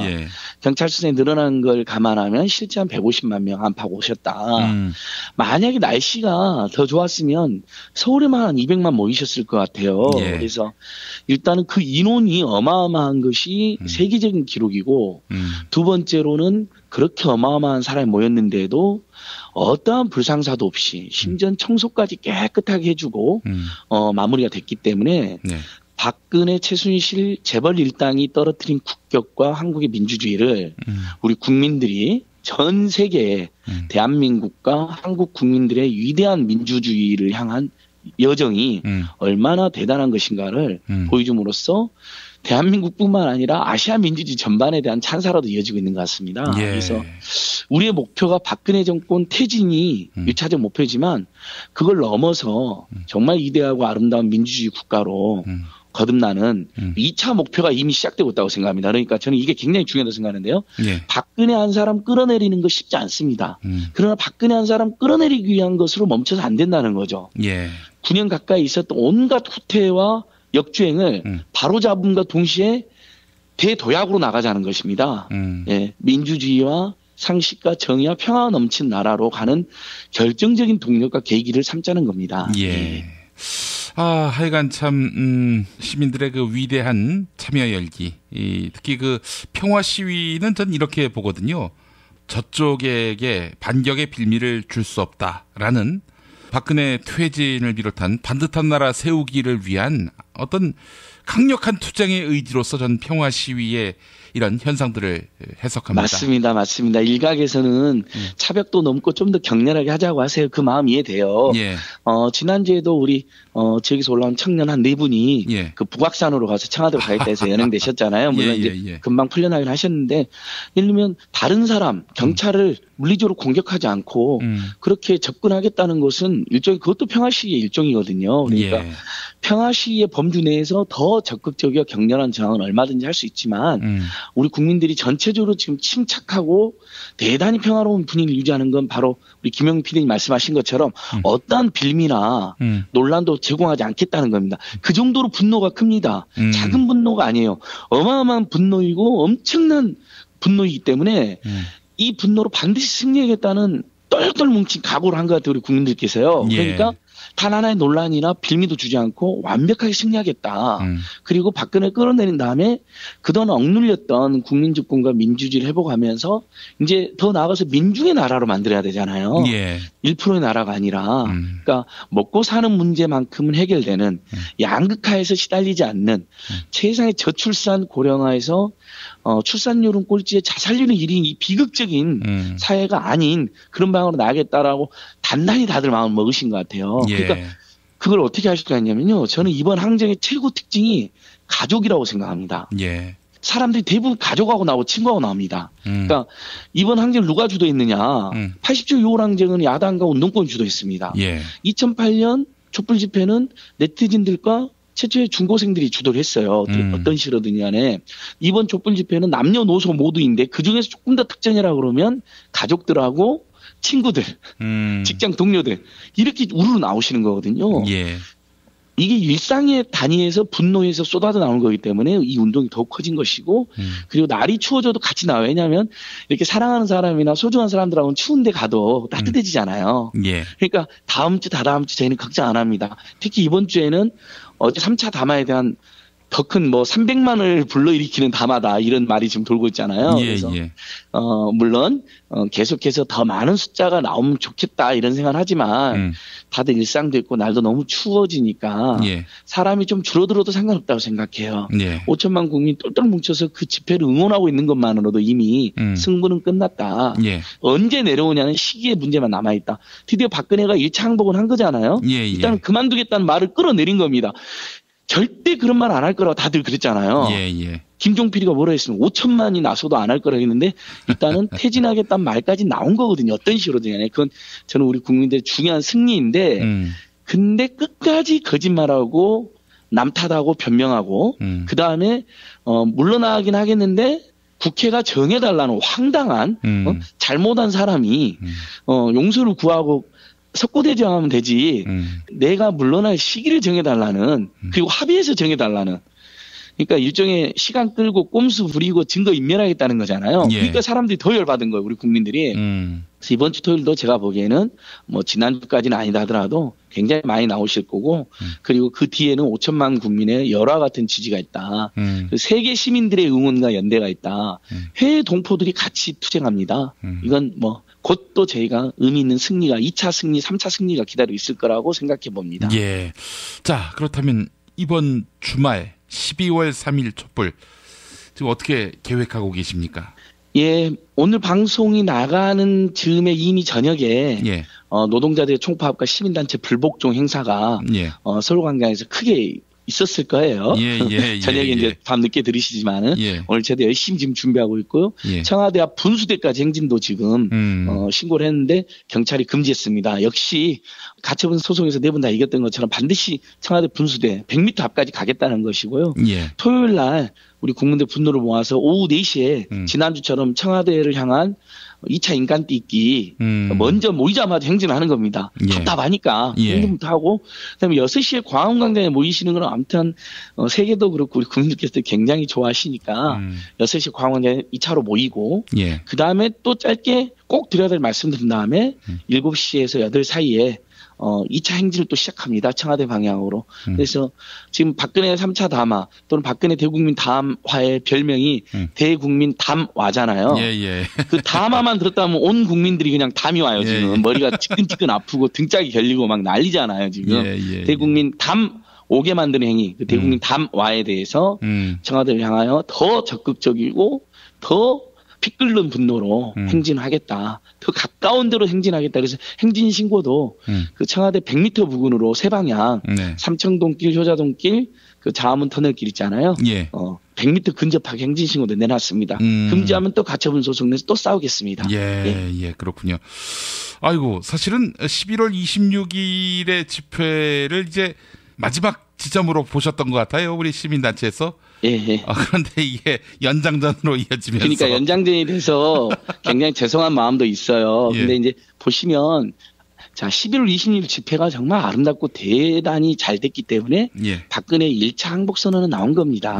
그렇죠. 꿈쩍도 않을 것 같은 그 사람이 어쨌든 퇴진은 이야기를 한 거잖아요. 근데 이제 이번 주 토요일 날도 굉장히 중요합니다. 그럼 이번 주 토요일 날도 뭐 또 많은 국민 나와주셨고 간절하게 외치면 이제 예를 들면 그 퇴진 시기가 앞당겨진다거나 그 꼼수가 격파되는 거죠. 그래서 그러면 국회에서 퇴진 촉구 결의안이 통과된다. 그러면 자기 말대로 국회에서 정해달라고 그랬으니까 퇴진해야죠.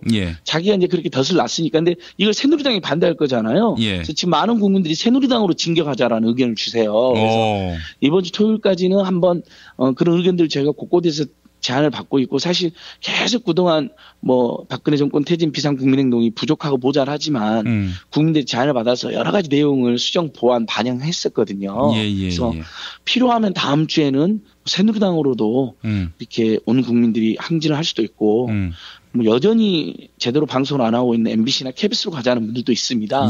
뭐 그런 방송 개도 최순실 장학생들이 있다는데 MBC와 KBS의 수뇌부들은 그런 사람들이 아닌가 그런 의혹이 많이 있어요. 그래서 정신 못 차리는 그런 언론 부역자들을 처벌하러 가자 이런 움직임도 있습니다. 그래서 온 국민의 즉각적인 퇴진운동에 야하 3당뿐만 아니라 새누리당까지도 동참하게 압박을 해야 된다. 만약에 동참 안 하면 새누리당은 위장폐업이 아니라 강제로 정계에서 퇴출당할 것이다라는 그런 강력한 경고와 투쟁을 같이 전개해야 될 것 같습니다. 그래서 이번 주 토요일 날 보여주고 국민들의 위력을 보여줬는데도 만약에 탄핵이 가결되든 퇴진 촉구안이 가결되든 그 둘 다가 가결되면 제일 좋고요. 그런 부분이 미뤄진다거나 안 되고 있다 그러면 다음 주에는 무조건 새누리당으로 국회로 가야 된다고 생각합니다. 그 12월 2일이 될지 12월 9일이 될지 유동적입니다만은 만약 탄핵안이 가결된 이후에는 이 촛불 어떻게 이어갑니까? 예, 탄핵이 가결되면 광장이 좀 수그러들 거라는 우려도 일부 있는 게 사실인데요. 저는 그렇게 보지 않습니다. 일부 영향은 받죠, 당연히. 직무정지가 됐으니까.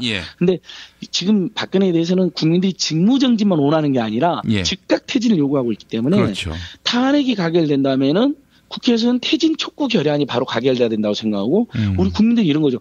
당신은 탄핵까지 됐다. 심지어 여당 의원들까지 동참이 탄핵됐다. 더 이상 자격 없다. 즉각 물러나라는 여론이 더 형성될 거라고 생각해요. 그래서 탄핵 여부와 상관없이 즉각 퇴진 운동은 더욱 활성화돼야 되고 근데 거기다 탄핵까지 되면 더 좋다. 탄핵됐으니까 얼른 물러나라. 이렇게 할 수 있는 근거가 더 풍부해진다고 생각합니다. 자, 그래서 그 이후의 상황은 또 어떻게 예견될지는 알 수 없지만 여하간 지금 주도권을 촛불 시민들이 쥐고 있는 것만은 분명하니까.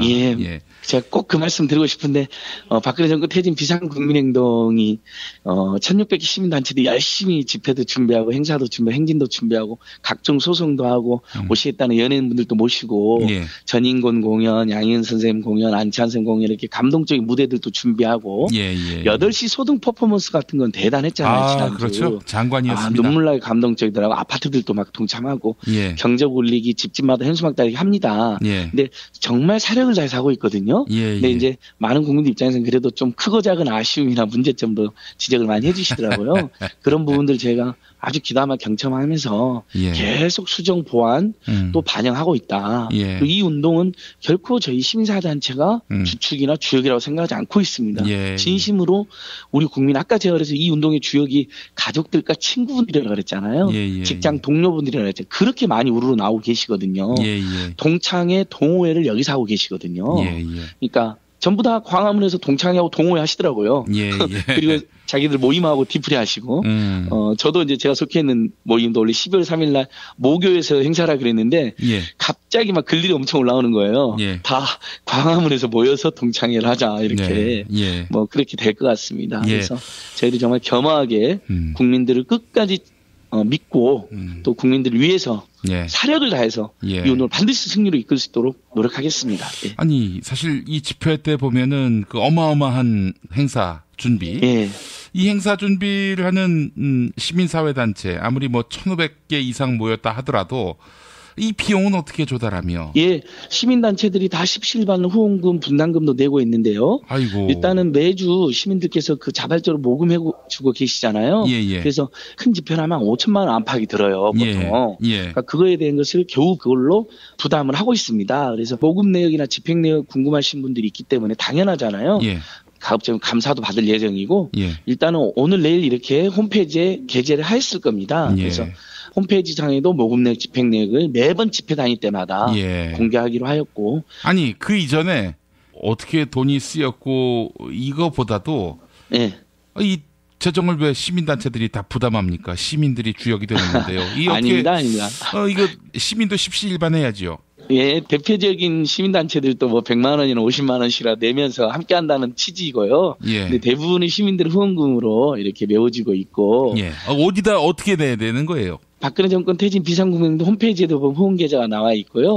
또 현장에서 모금도 하고 있고 또 직접 저한테 연락해서 주신 분들도 있으면 제가 잘 전달해드렸습니다. 그러니까 예를 들면 그 정봉재 전국구 그 팍시 듣는 분들도 1,000만 원을 모아가지고 이렇게 후원하셨더라고요. 그다음에 서울대 땡땡학번, 절대 학번을 밝히지 말아라는 거예요. 겸손하게 하고 싶다고.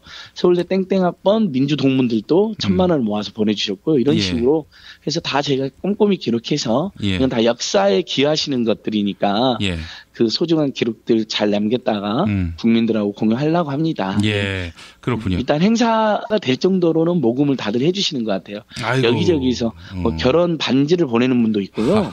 정말 미담이 한두 개가 아닙니다. 이제 그런 부분도 제가 다 나중에 모아서 공개할 예정입니다. 예, 저희 그 김용민 브리핑 애청하시는 분들, 이분들도 또 뜻을 모아서 우리 시민사회단체 고생하는데 이 손해 볼 수는 없는 거 아닙니까? 또 우리의 행사인데. 그러니까. 아니 좀 손해 보면 어떻습니까? 시민단체들이 이참에 손해도 보고 돈도 더 내야죠. 대신에 이제 우리 김용민 브리핑 애청자들께서는 항상 참여연대 팟캐스트 참파다고 참여연대 후원회원도 이렇게 가입해 주시고 정말 참여연대 행진 4번 다 승소했잖아요. 시민들이 진짜 그거 많이 칭찬해 주고 응원해 주시더라고요. 다 변호사님들이 비용 한 푼 안 받고 다 해주셨거든요. 이번 주 토요일도 또 지금 한판 큰 소송이 붙을 예정입니다. 네, 하여간 이런 귀한 손길, 자발적인 손길이 역사를 아주 크게 바꾸고 있다. 이런 또 생각을 갖게 됩니다. 자, 안 처장님, 그러면 다시 한번 좀 정리하자면은 12월 3일 토요일 행사가 어디에서 있고 몇 시까지 어디로 가야 합니까? 일단 뭐 사전 행사들은 보면 1시, 2시에 막 지역별로, 분문별로, 단체별로 엄청 있잖아요. 그것들은 그렇게 하시면 되고 일단 우리 시민들께서는 4시에 지난주처럼 3시 반이나 4시 사이에 다 광화문 광장으로 오시면 그래서 바로 행진을 시작하고 그다음에 6시에 광화문에서 조금 늦게 오신 분들은 광화문에서 본 행사 하고 7시 반 전후에서 2차 행진이 있다. 그러니까 시간대별로 만약에 다른 일이 있으시면 맞춰서 오시면 될 것 같아요. 그렇게 제가 한 번에 모이는 사람이 150만인 것도 있지만 연인원으로 이렇게 200만도 모이고 막 그런 거잖아요. 그러니까 시간 되시는 대로 광화문으로 모여주십시오. 정말 이 부당한 권력과 그 부당한 권력을 비유하는 그 부역자 세력들까지 이번에 말끔하게 청소했으면 좋겠습니다. 알겠습니다. 안 처장님 더욱 고생해 주시고요. 하여튼 승리의 그날까지 힘차게 정진하시죠.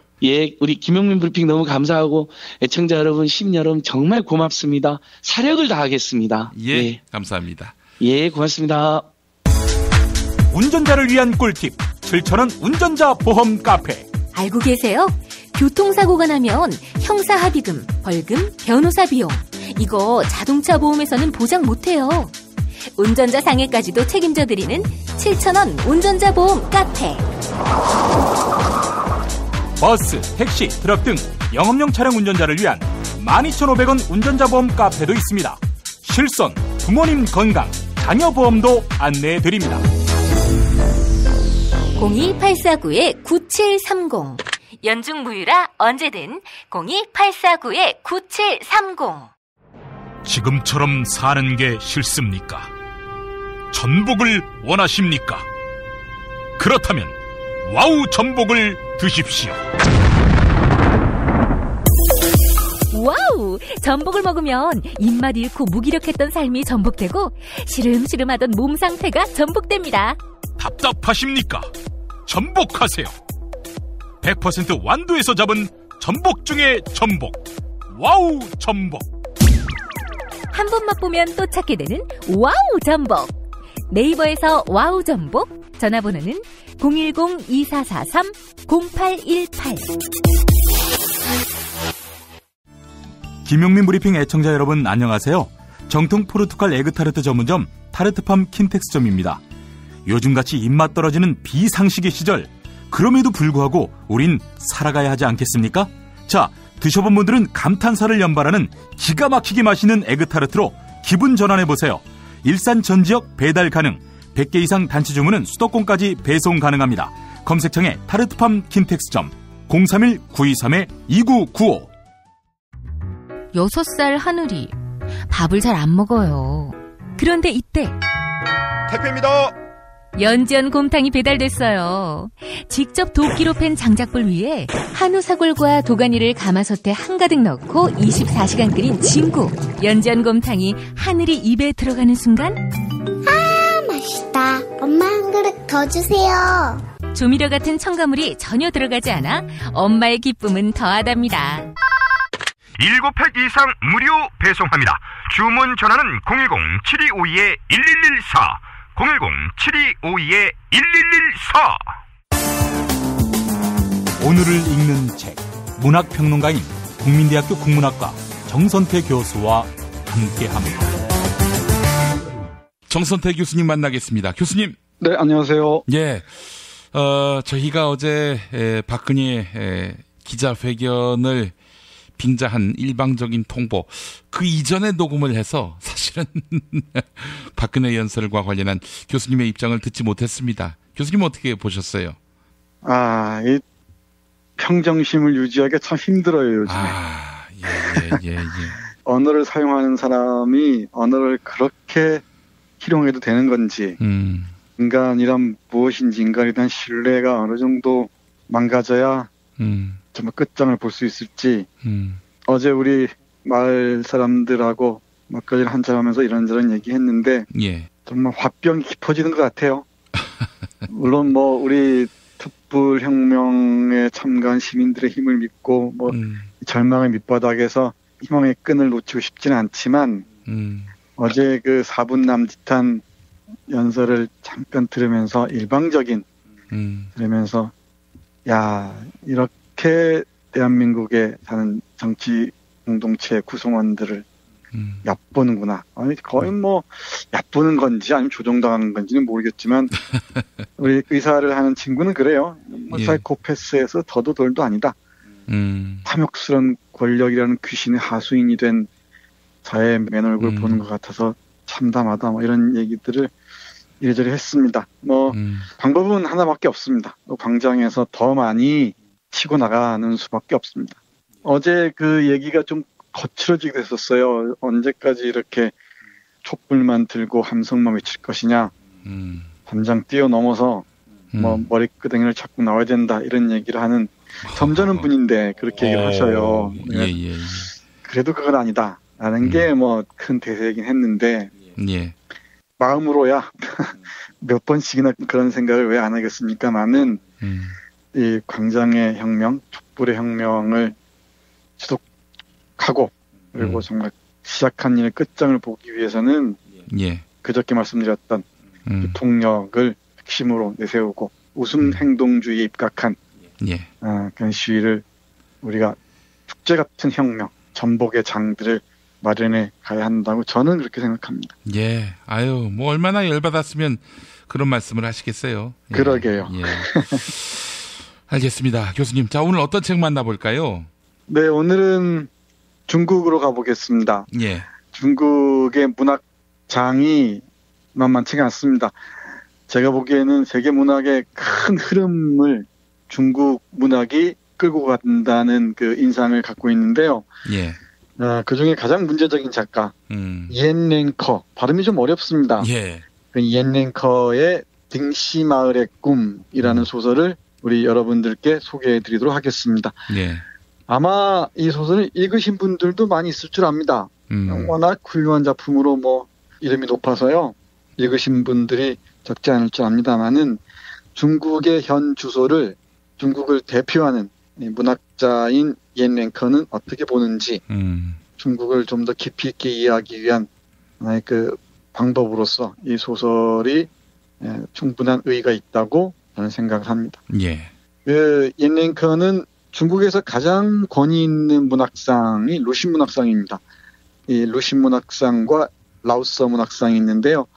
이 루신 문학상을 2차례 수상하고 라오스 문학상도 수상하고 상이 이 작품의 퀄리티를 보증하지는 않지만 많은 경우 그래도 이런 가장 권위 있는 상을 받았다는 건 이 작가의 그 수준을 어느 정도 신뢰할 수 있다는 반증이 아닌가 싶습니다. 모든 훌륭한 문학 작품들이 그 사회에서는 특히 지배자들의 시선에는 불온하게 보이기 마련이죠. 이엔랭커의 작품 역시 중국에서는 발간되자마자 판금당하기 일쑤였고요. 그리고 중국 권력자들이 보기엔 가장 불온한 작가로 알려져 있습니다. 그래서 국가 쪽에서 국가의 명예를 훼손했다는 이유로 이 작가를 고소하기도 하는 그런 일이 벌어지기도 했습니다. 어디서 많이 본 풍경입니다. 네, 많이 본 풍경이고요. 우리가 낯설진 않죠. 이 이엔랭커의 소설들은 제 보증이 어느 정도 신뢰가 있을지 모르겠습니다만은 어떤 소설을 읽어도 아마 실망하시지 않을 겁니다. 예를 들면은 그 인민을 위해 복무하라. 이게 또 강추하는 책인데 조금 야합니다. 중국의 권위적인 정치를 남녀 간의 관계를 통해서 비틀어버리는 아주 훌륭한 작품이고요.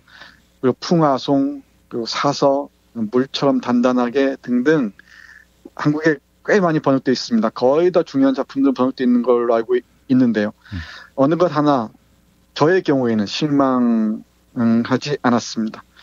딩시마을의 꿈은 이 저자가 한국 독자들에게 한 말에 따르면 이렇습니다. 딩시마을의 꿈은 현실을 쓴 것인 동시에 꿈을 쓴 것이고 어둠을 쓴 것인 동시에 빛을 쓴 것이며 환멸을 쓴 것인 동시에 여명을 쓴 것입니다. 제가 쓰고자 한 것은 사랑과 위대한 인성이었고 생명의 연약함과 탐욕의 강대함이었습니다. 라고 밝히는데요. 예. 이 마지막 구절에 나와 있는 생명의 연약함과 탐욕의 강대함. 이 부분을 주목해야 할 것 같습니다. 예. 사실 우리가 인간이란 무엇인가를 물을 때 참 여러 가지 질문들이 뒤따르죠. 그중에 하나 대표적인 게 인간의 탐욕은 과연 어디까지인가? 그리고 이 자본주의와 인간의 탐욕의 함수관계랄까 상관관계도 많은 사람들에게 핵심적인 문제 설정으로 떠오르곤 하죠. 여기 이 소설은 꿈을 얘기하면서 현실을 얘기했다고 했듯이 대단히 그 판타지 스타일의 리얼리즘입니다. 이게 이른바 마술적 리얼리즘 또는 뭐 판타지 리얼리즘 이런 말을 쓰는데요. 현실을 얘기한 것이면서도 대단히 꿈처럼 진술을 합니다. 문장도 대단히 시적이고요. 그러면서도 인간의 탐욕과 이 중국 자본주의의 부정적인 측면 그리고 물질주의에 이 중독된 인간들의 그 자기 파괴적인 모습들을 정말 리얼하게 그리고 있습니다. 이 소설은 딩시마을의 꿈이라고 했잖아요. 예. 우리 한자로 얘기하면 정입니다. 정. 고물의 정자. 그러니까 이 정시마을, 이 딩시마을에서 일어난 일들을 얘기하는데 이 딩시마을은 제가 보기에는 자본주의의 길로 매진하고 있는 중국을 은유적으로 보여주는 것 같습니다. 예. 이 딩시마을에 한 가족이 있습니다. 이 딩수이 양 할아버지가 있고 그다음에 딩후이, 딩랑 그 아들이 있고 딩샤오창이라는 손자가 있는데 이게 하나의 축입니다. 이 딩시마을에 어느 날 언제까지 이렇게 가난하게 살 것이냐 하면서 피를 팔아서 우리가 돈을 벌면은 얼마든지 부여해 줄 수 있다라고 이 국장이라는 사람이니까 그 관리죠. 이 관리가 마을 촌장을 설득을 하면서 전체적인 얘기가 시작됩니다. 그러면서 마을 사람들이 너나 없이 피를 파는데 나서죠. 그러니까 매혈이 문제죠. 피를 파는데 나서고 매혈을 주도하는 사람이 딩후이라는 그 사람입니다.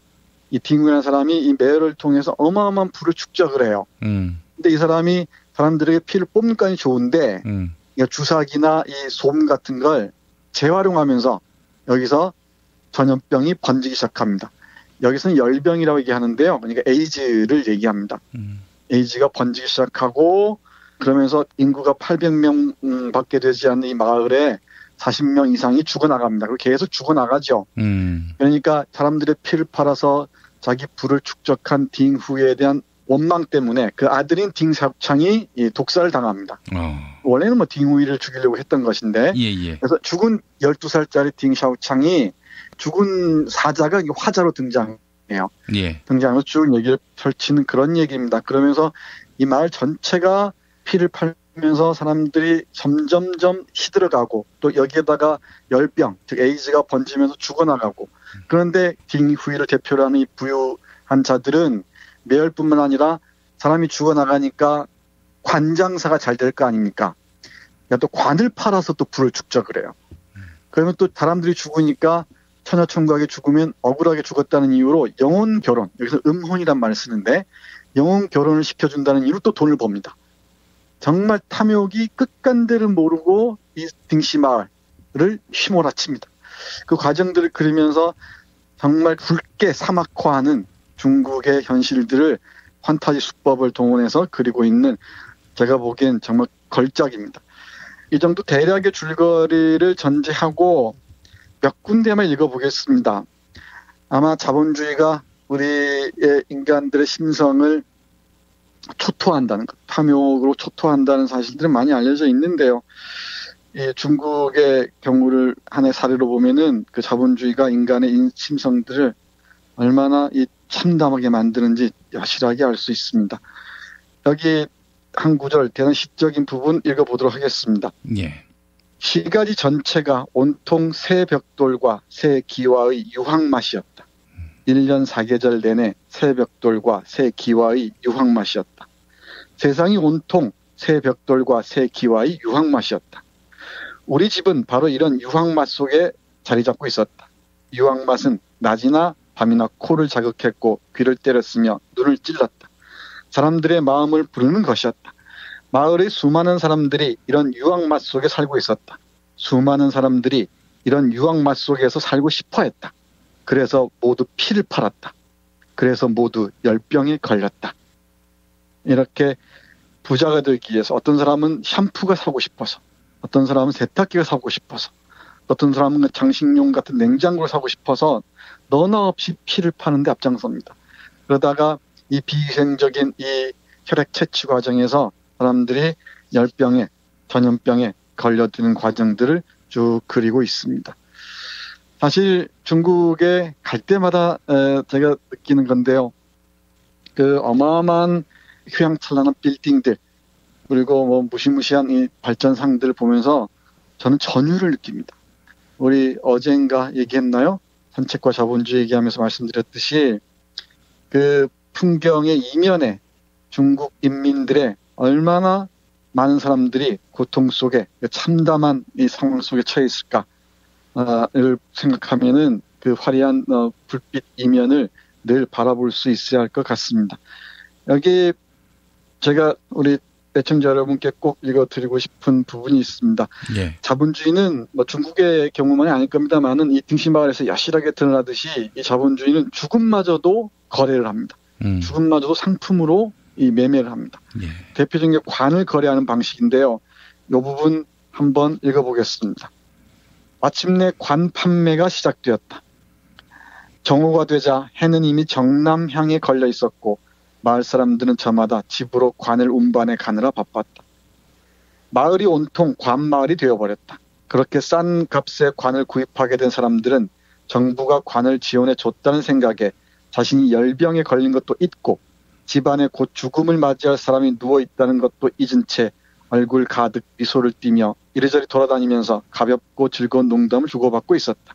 너무 기쁜 나머지 얼굴에 눈물을 흘리는 사람도 있었다.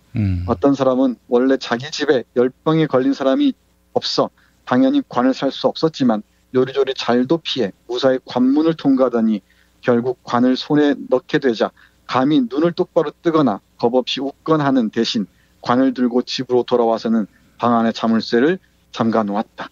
이런 식으로 이 딩시마을 사람들이 이 관으로 은유되는 죽음마저도 기꺼이 사들이는 싼 값이라는 이유로 내일 언제 죽을지도 모르고 자신의 죽음마저도 이렇게 상품화되는 것을 인지하지 못하는 그런 상황에 처하게 됩니다. 예.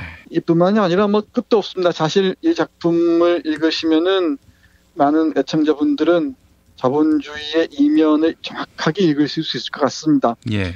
죽음을 앞두고도 또 죽어서도 이 관에다가 자본주의의 화려함들 새겨 넣습니다. 그러니까 읽어보면 이래요. 관 안쪽의 내 벽면에도 도시 사람들의 즐거운 생활상과 텔레비전, 냉장고, 드럼 세탁기, 그리고 이름은 모르지만 텔레비전으로 영화나 연극을 볼 수 있는 무슨 기계와 겹겹이 쌓여있는 대형 스피커 등등을 새겨 넣으면서 이렇게 모든 관 속에 이런 돈덩이를 집어넣습니다. 예. 그게 결국은 죽음으로 향하는 길이라는 거죠. 예. 그럼 조금 어렵게 얘기하자면 자본주의의 그 탐욕이란 결국은 죽음을 향한 갈망과 다르지 않는데 타나토스를 향한 갈망이라 그러죠. 예. 사람들이 그걸 인지하기는 참 어려운 모양입니다.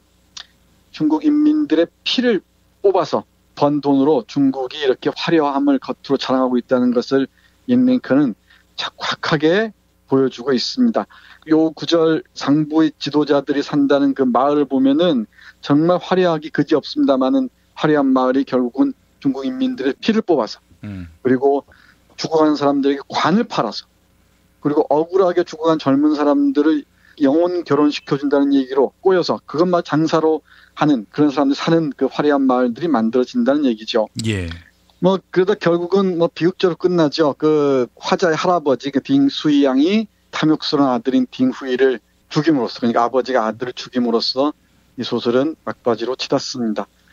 정말 그 열병에 걸려 죽을 걸 뻔히 알면서도 탐욕에서 헤어나지 못하는 그 사람들, 그리고 이 탐욕스러운 아들을 둔 아버지의 고뇌들, 그리고 자본주의에 중독되고 나서 죽음에 이르러서야 결국 사는 게 뭐구나 깨닫는 사람들, 이런 얘기들이 아주 촘촘하게 그 하태는 시적인 언어로 그려진, 그래서 아름다운 문장으로 쓴 비극, 그래서 더 비극적인 그런 작품이 아닌가 싶습니다.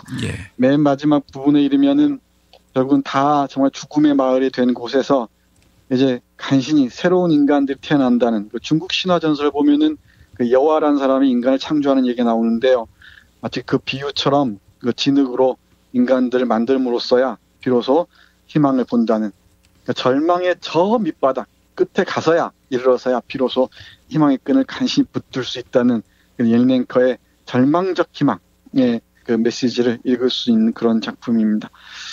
붉은 피로 가득하고요. 참담하기도 하고 그렇지만은 그 고통스러운 만큼 옐렌커가 우리에게 던지는 지적 충격이랄까, 그 사유의 충격은 대단합니다. 우리 어려운 시절이지만 이 절망의 강을 건너기 위해서 또 우리가 살고 있는 이 시대를 좀 더 굉장히 통찰하기 위해서 많은 애청자 여러분들 등씨마을의 꿈 함께 읽어주셨으면 합니다. 예, 알겠습니다. 교수님. 참 요즘에 그 마루타라고 하지 않습니까? 네. 그 청년들이 뭐 취업이 안 돼서 생체 실험에 동원되는 이런 현실이 자꾸 반추가 됩니다. 네, 이게 굳이 마루타로 하지 않아도 이 은유적으로 읽으면은 한국에 사는 많은 그 노동자들, 뭐 외국인 노동자들이든 노동자들뿐만 아니라 많은 사람들이 착취당하고 있는 거죠. 네. 그리고 뭐 재벌들의 탐욕에 이 많은 사람들이 힘겨워하는 것도 이 등씨마을의 꿈의 그 하나의 은유 중에 하나를 읽을 수 있을 것 같습니다. 예. 교수님 말씀 잘 들었습니다. 네, 고맙습니다. 서로 돕고 이끌어주는 문자당. 문자당이 문자당 샵을 열었어요. 중소상공인과 농업 생산자들을 위한 큰 장터. 아니 몇 개라고 그랬어? 2개, 3개. 남았으니까 그냥 서비스 하나. 하나는 공짜. 농민회와 여성연대 같은 사회단체들이 추천하고 문자당이 엄정하게 검증한 상품과 서비스를 온라인으로 판매해서 수익금의 일부는 각 단체에 기부하는 장. 협동, 자조, 상생회, 진보 열린 장터, 문자샵. 포털이나 SNS에서 문자당을 검색하세요. 대한민국 최초, 아니 은하계 최초의 잡놈 평전. 김어준 평전. 무식하지만 의리 만빵의 엄마. 노골적인 인종차별의 격분에 개싸움을 벌인 이탈리아 현지인. 한겨울 침낭 안에서 인류애적인 사랑을 나눈 유럽 여성, 그리고 전대미문의 사기꾼 MB까지. 김어준의 학교에는 참 많은 선생님이 있었죠. 자기가 언제 행복한지, 내 욕망이 뭔지, 내가 어떻게 생겨먹었는지 자기하고 대면을 해야 돼요. 내가 하고 싶은 걸 찾아야 됩니다. 누구의 눈치도 보지 말고 욕망이 주체가 돼서, 그리고 그 일을 그냥 해요. 은하계에 다시 없을 딱 한 사람, 김어준. 김용민이 김어준을 9년간 관찰한 기록. 김어준 평전. 김어준 평전, 인터하우스에서 나왔습니다. 매일 일부 코너지요. 뉴스 듣기 능력 평가. 당첨자에게 도서출판 옐로브릭에서 협찬하는 연애 망치는 남자 보내드리고 있습니다. 오랫동안 연애와 인간관계에 실패해왔던 주인공의 자전적인 이야기를 다룬 책입니다. 연애 망치는 남자. 나쁜 관계의 습관을 고치지 못하면 연애뿐 아니라 결국엔 나라까지 망치게 되지요. 박근혜를 두고 하는 말입니다. 연애 망치는 남자. 네, 여러분의 많은 관심 바라겠습니다. 그리고 매주 금요일 정답자 가운데 한 분께 거제도 펜션 이용권 드리고 있는데요. 경남 거제시 장목면 율천 두모로 154-43 두모실 펜션 잊지 마시기 바랍니다. 자, 어제 뉴스 듣기 능력 평가 문제, 임을 위한 행진곡은 5.18 당시 전남도청에서 맞서 싸우던 한 청년을 기리며 만든 노래입니다. 이 청년을 맞히는 게 어제 문제였는데요. 2번 윤상원 열사였습니다. 1번 윤상현을 택한 분도 있었습니다. 네. 윤상현은 아니지요. 예. 자, 당첨자 구름신발님. 박근혜의 담화를 듣고 나니 밤 고구마 100개를 먹은 듯 가슴이 답답합니다. 변명만 늘어놓으니 참담한 마음이 듭니다. 네. 나무 815님, 정권이 10년 주기로 바뀌는 것도 괜찮겠다던 노짱의 말씀이 너무도 뼈 아프게 다가오는 이 겨울의 길목입니다. 네. 자, 이번에는 어제 피박 퀴즈 정답자입니다. 세상에서 가장 맛있는 김치, 이담채 김치와 유전자 변형 곡물과 화학 첨가물을 전혀 사용하지 않는 과자, 비어를 따다 구운 과자 받으실 분입니다. 박근혜의 정치 경력이 몇 년인지 맞춰달라. 네, 이게 문제였는데요. 정답은 18해 18년이었습니다. 하야하라 파리파리님, 박근혜는 지금 당장 퇴진, 하야, 사퇴로 꺼져야 합니다. 그러면 촛불도 꺼집니다. 무질서는 국민이 감당할 테니 박근혜 걱정하지 말라. 네, 이런 글을 남겨주셨습니다. 자, 3시 반 기상님, 매주 부산 촛불 시위에 나가다가 저번 주에 서울 집회에 참여했습니다. 역사에 기록될 순간에 함께한 것이 너무도 뿌듯하고 벅찼습니다. 네, 당첨되신 분들 축하드립니다. 이종황의 허리디스크쇼로 이어갑니다.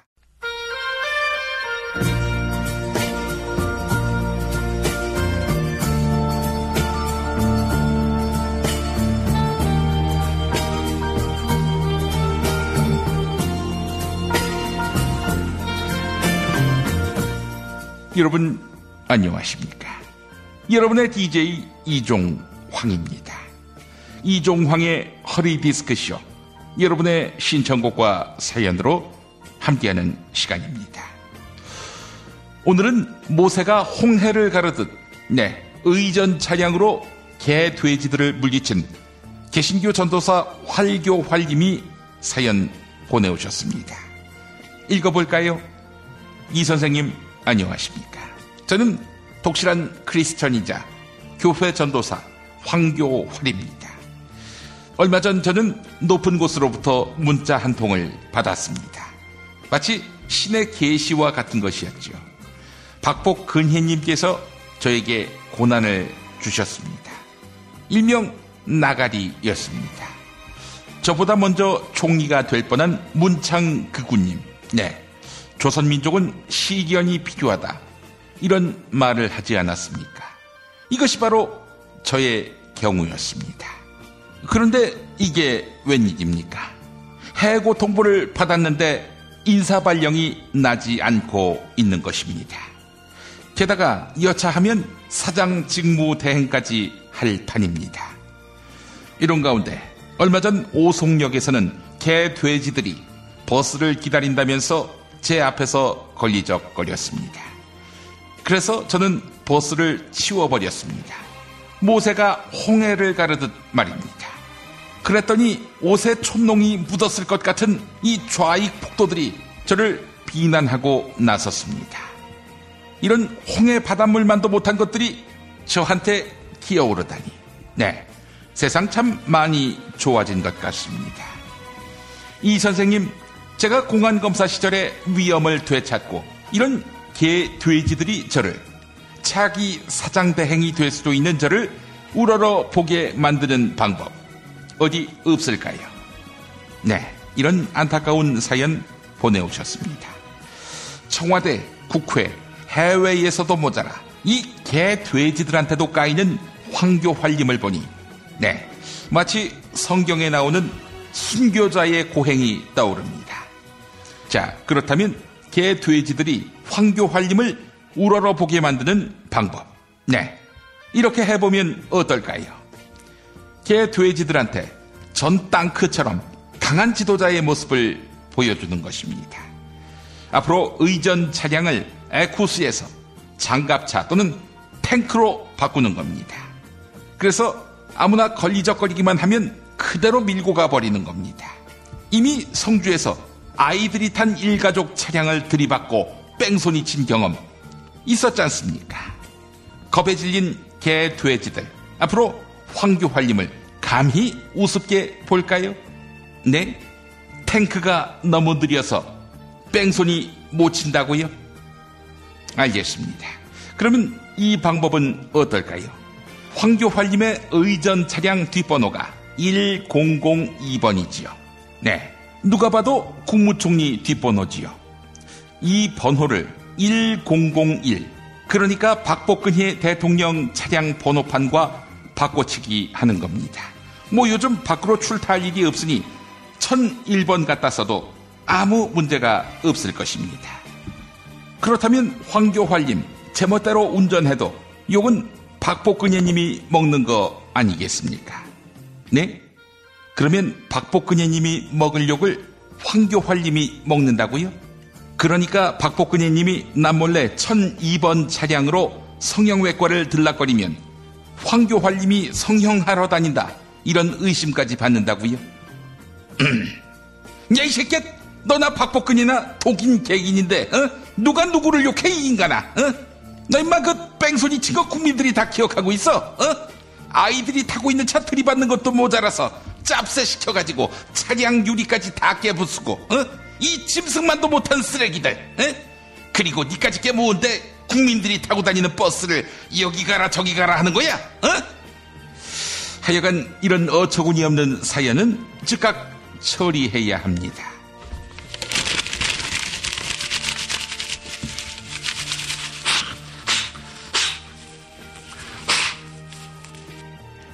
여러분의 신청곡과 사연으로 함께하는 이종황의 허리 디스크쇼. 네, 자기 앞에 걸리적거리는 것이 있으면 국민이라도 용납하지 않는 황교활님에게 이 노래 띄워드립니다. 가수 최신영이 부르는 비켜라.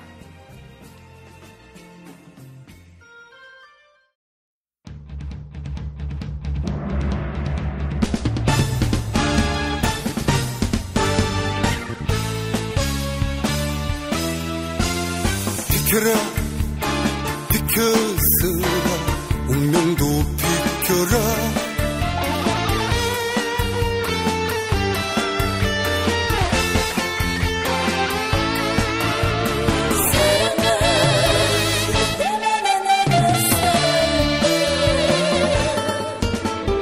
비켜라 비켜서라 운명도 비켜라 내 앞을 가로막지 마라 폭풍 속을 달려왔다 태양도 쏘았다 오늘도 내 청춘을 태운다 시리도록 외로운 나를 흠뻑 취했어 한 곡도 걸쭉하게 뽑기도 하지만 내일 위에 새벽을 열고 온몸을 또 던진다 조금만 더 기다려 너에게로 달려간다 사랑아 너 때문에 내가 산다